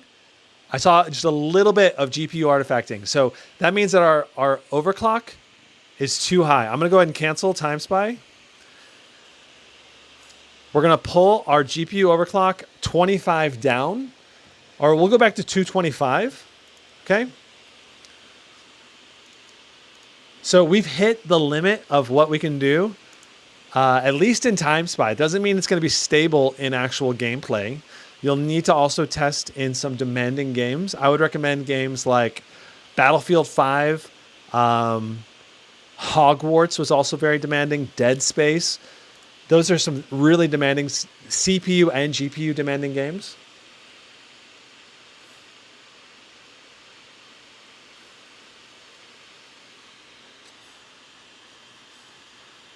I still have the ROG mothership with a 200 watt 2080. Did I also order the Alienware M18? Yes. I ordered the RTX 4080 version of the Alienware M18. So we're at least going to be able to see how it performs, what the options are that you can set in the BIOS. Can you undervolt it? How does it overclock? Does it come pre-overclocked on the GPU? Stuff like that that's hard to know without actually getting the laptop in hand. Use throttle stop to undervolt the CPU. It's amazing. I do agree that throttle stop's pretty sweet. I love that you can do it in Windows to quickly change things. But I don't like having to set up the throttle stop service and setting up on startup and then having to. The later on troubleshooting is just not as nice. I like setting up an undervolt in the BIOS better. because then you're guaranteed to run. And yeah, I don't know. Like throttle stop can work fine too. I'm not against throttle stop. It's one that I would recommend to people if they like it. But yeah, MSI. It seems like they've designed the BIOS and everything to be ran, any undervolting to be ran through the BIOS. Am I going to test the GE78? Yes, I have one coming in this week in the next day or two. So I'm hoping to do an unboxing and initial testing of the GE78 probably next week sometime. We may guess. I've got the Blade 18. So we need to do a benchmark live stream for the GT77. And then we need to do a live unboxing of the Blade 18. And then we need to do a benchmarking of the Blade 18. And then we need to do an unboxing for the GE78 and the Gigabyte G5 MSI Katana 15. I've got Asus Zephyrus Duo 16 coming, and the Scar 17 and the Scar 16 coming, and the Legion Pro 7i coming, and I've got an XMG Neo 17 coming. I've got a lot of laptops coming my way. So that's at least 10 laptops that are in the process of being sent my direction. So there will be a ton more live streams and benchmarks. So, yeah.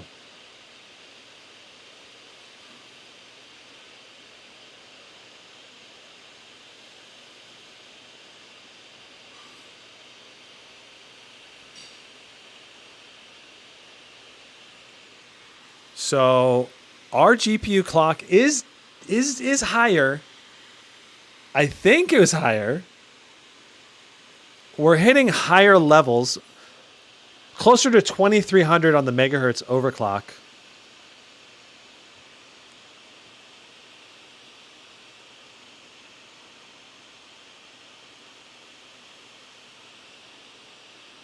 But it's not as high as what we're asking it to do in Afterburner. That's the thing. The VBIOS is not letting us push it as hard as I'm really wanting to push it, but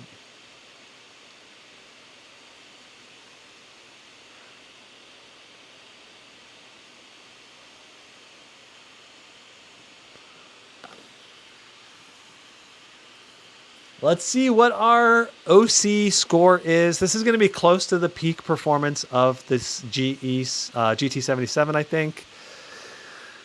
I believe 23,569. I believe that's about as high as we're going to get. Our CPU score is oddly a little bit lower. We were almost at 16,000 earlier with our previous test, but our GPU score was a noticeable bump up in performance.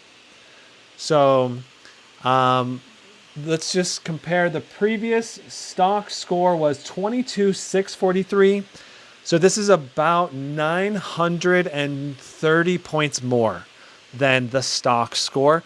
And keep in mind that a completely unoverclocked RTX 4090 is going to score closer to 21,000. So this GT77 scoring 23,569 is about 10 to 12. Let's just calculate it up. I don't want to, let's give it an exact number. So 21.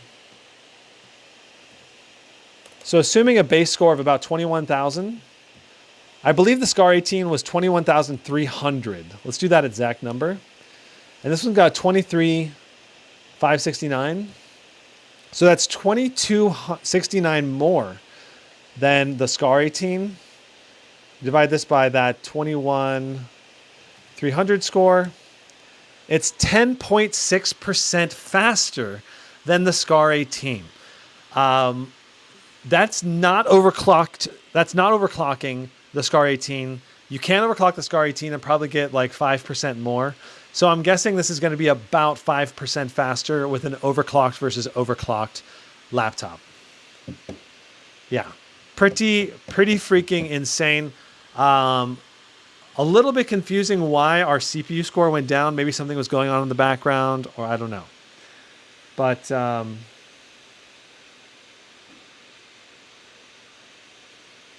yeah. Holy cow, my overclocked 3080 16 gig is just 13,800. Yep. This thing is going about 10K over yours, man. It's pretty crazy, huh? It's pretty crazy. And that's in such a slim portable package. It's absolutely nuts. Okay.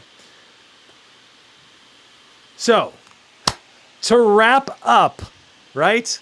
To wrap up our undervolting and overclocking experience, we were able to get a noticeable gains in both the CPU and GPU performance by undervolting the CPU and overclocking the GPU.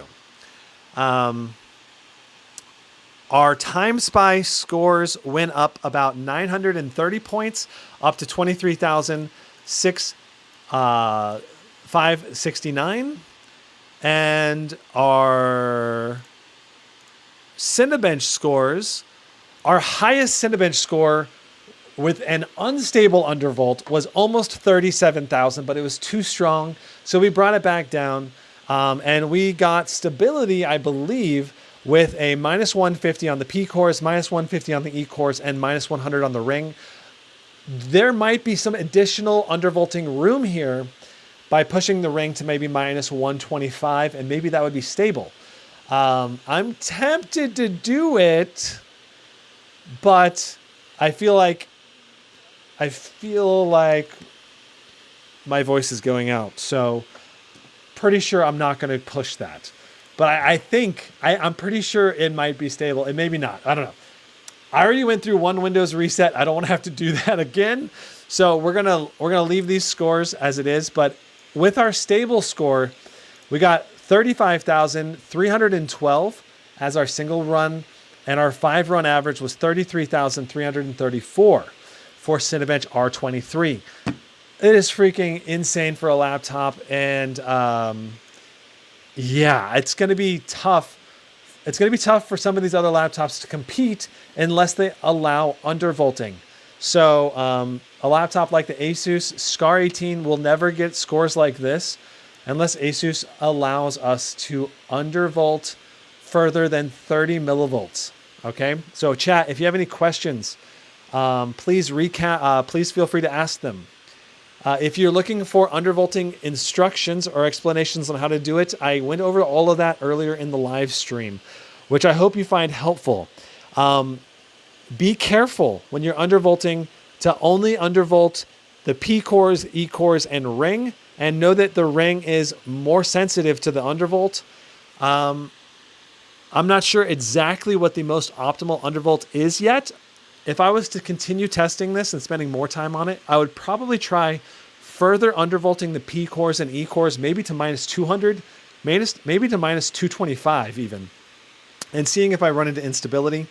And then if I were to continue undervolting the ring, I would probably try doing increments of 5 or 10 all the way up to, say, 125 or 140, where in which I'm probably going to run into instability again. But this is going to vary, right? Undervolting and overclocking is going to vary depending on the silicon you have in your laptop. So just because I got these scores with these undervolts and overclocks on this laptop doesn't mean that if you got the GT77, you're going to be able to get this score as well. It's going to vary. So you may even be able to do better than what I got here. Maybe you have better silicon and you can undervolt further and not reach instability. But maybe you're also going to run into instability sooner. So, yeah. Which laptop of 2023 has surprised me the most? I'm not sure exactly which one you mean in terms of surprising how. But overall, I have liked the GT77. I'm just disappointed that the response rate of the display is not as fast as I had hoped. GE78 is only 17 inches, and yes, it is a 16 by 10 aspect ratio display.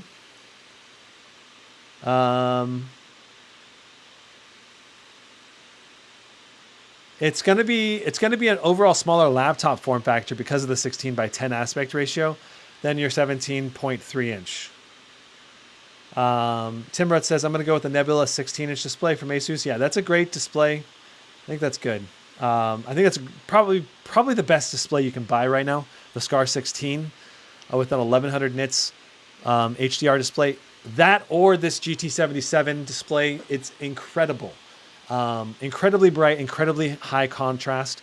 It's just not quite as quick a response rate. So it's not, yeah, like I said, I'm repeating myself too much now, but that's the main drawback. So it just depends on the type of gamer you are. So doesn't look like Chad has any additional questions. Thank you so much to everyone that became a member in the last couple days. It does help support the channel on a month in, month out basis. It's a monthly subscription that starts at $5, goes up to $25. It comes with some perks, like I'll try to respond to those people in chat more often and prioritize your chat messages, as well as you get put on a laptop review unit buy list. So when I start selling some of these review units, you'll have an opportunity to buy them if you want to. You don't have to. You can skip it if you want to. So no pressure to buy. Giancarlo says, thanks for the live stream. Keep up the good work, man. See you in the next one. All right, cool. Maybe not. Not too much time on my hands. Well, thanks for stopping by anyway, and you're always welcome. Come back. Thank you so much. I learned more about MSI Titan and undervolting. I did too. We are all learning together for some parts of this. It was a little bit scary when we couldn't get loaded into Windows, but yeah, just resetting Windows ended up getting everything going again. No hardware damage, so that was good. Yeah, so that's the live stream for today. Thank you so much. Britt Allen asks, is there any discount? No, I will be selling the laptops at the price that I bought them at, with $50 increased for the time it takes for me to organize the resale. But the laptop will be tested and vetted to not have any issues with it, at least out of the box. And I will autograph the bottom of the laptop or the inside of the underside of the chassis or the laptop lid, wherever you want the autograph to be, or just not autograph it at all. And some of these laptops right now are completely sold out, and it might be the only way you're going to be able to buy some of these laptops, simply because they're also sold out. So, and the reason why I'm charging $50 increase is because I'm going to have to hire someone to help manage this program, and it takes time to message everyone back and forth and get them shipped, because someone has to take them to the shipping center, create labels, communicate back and forth, and that's not free. I have to pay someone to do that. That's why I'm adding $50 charge on that. And it's totally fine if you don't want to pay that. You want to go for a cheaper option, then you have the freedom to return it, because these laptops will be sold as is in this review unit resale program. So if there's issues with it, I won't be able to do anything for you. That's going to be a risk that you'll have to take. So I totally understand if you don't want to do that and you just want to become a member to support the channel. Totally fine. Highland ERC upgraded to a super member. Congratulations. You get to move up the list. So you're going to move up a couple spots there, Highland. You're now number 3. So when you become a super member, you get to jump halfway up the list because you're supporting the channel with more money on a monthly subscription basis. So thank you so much for the super member. Yeah. And if you do become a member, feel free to shoot me an email. There will be a sign-up form eventually for this review unit resale program that'll allow you to sign up for all the different options. Like if you want to have the autograph, where you want to have the autograph, or if you don't want to have the autograph, which laptops you're most interested in. So that way when that laptop when I decide to sell that laptop, we'll contact you, and then also contact information so that we can reach out to you to get to confirm whether or not you want to buy it or not. So like I said, it's going to take time and effort, and I'm going to have to hire someone to manage that program. So that's why I'm going to charge that $50 fee. So anyway, okay, that's it for the live stream. We'll see you in the next one, which will probably be the Blade 18 unboxing. And then after that will be the GT77 benchmarking. So we'll actually see what this thing can do in a actual game benchmarks. And then we'll be able to create head-to-head split screen comparison videos with the Scar 18, the M16, the G18, all of that. And we're going to see the kind of performance levels we're getting with the increased price of this GT77. So that's it for now. I'll see you in the next one. Brandon, out. Can I ship to Canada? Yes. The review unit program is going to be international. So you'll be able to buy, whenever I sell these laptops, I'll ship them internationally, which also means that the laptop may be much cheaper than what you'd have to pay for in your country. But you will be responsible for paying any customs fees and shipping fees that are international. So if it costs $300 to ship it to India, you got to pay the extra $300. And if you want insurance on the shipping, you got to pay for the insurance, right? And I'm going to ask everyone to pay for the shipping insurance on it. So, okay. Now that's it for the live stream. Thanks so much. I'll see you in the next one. Brandon out.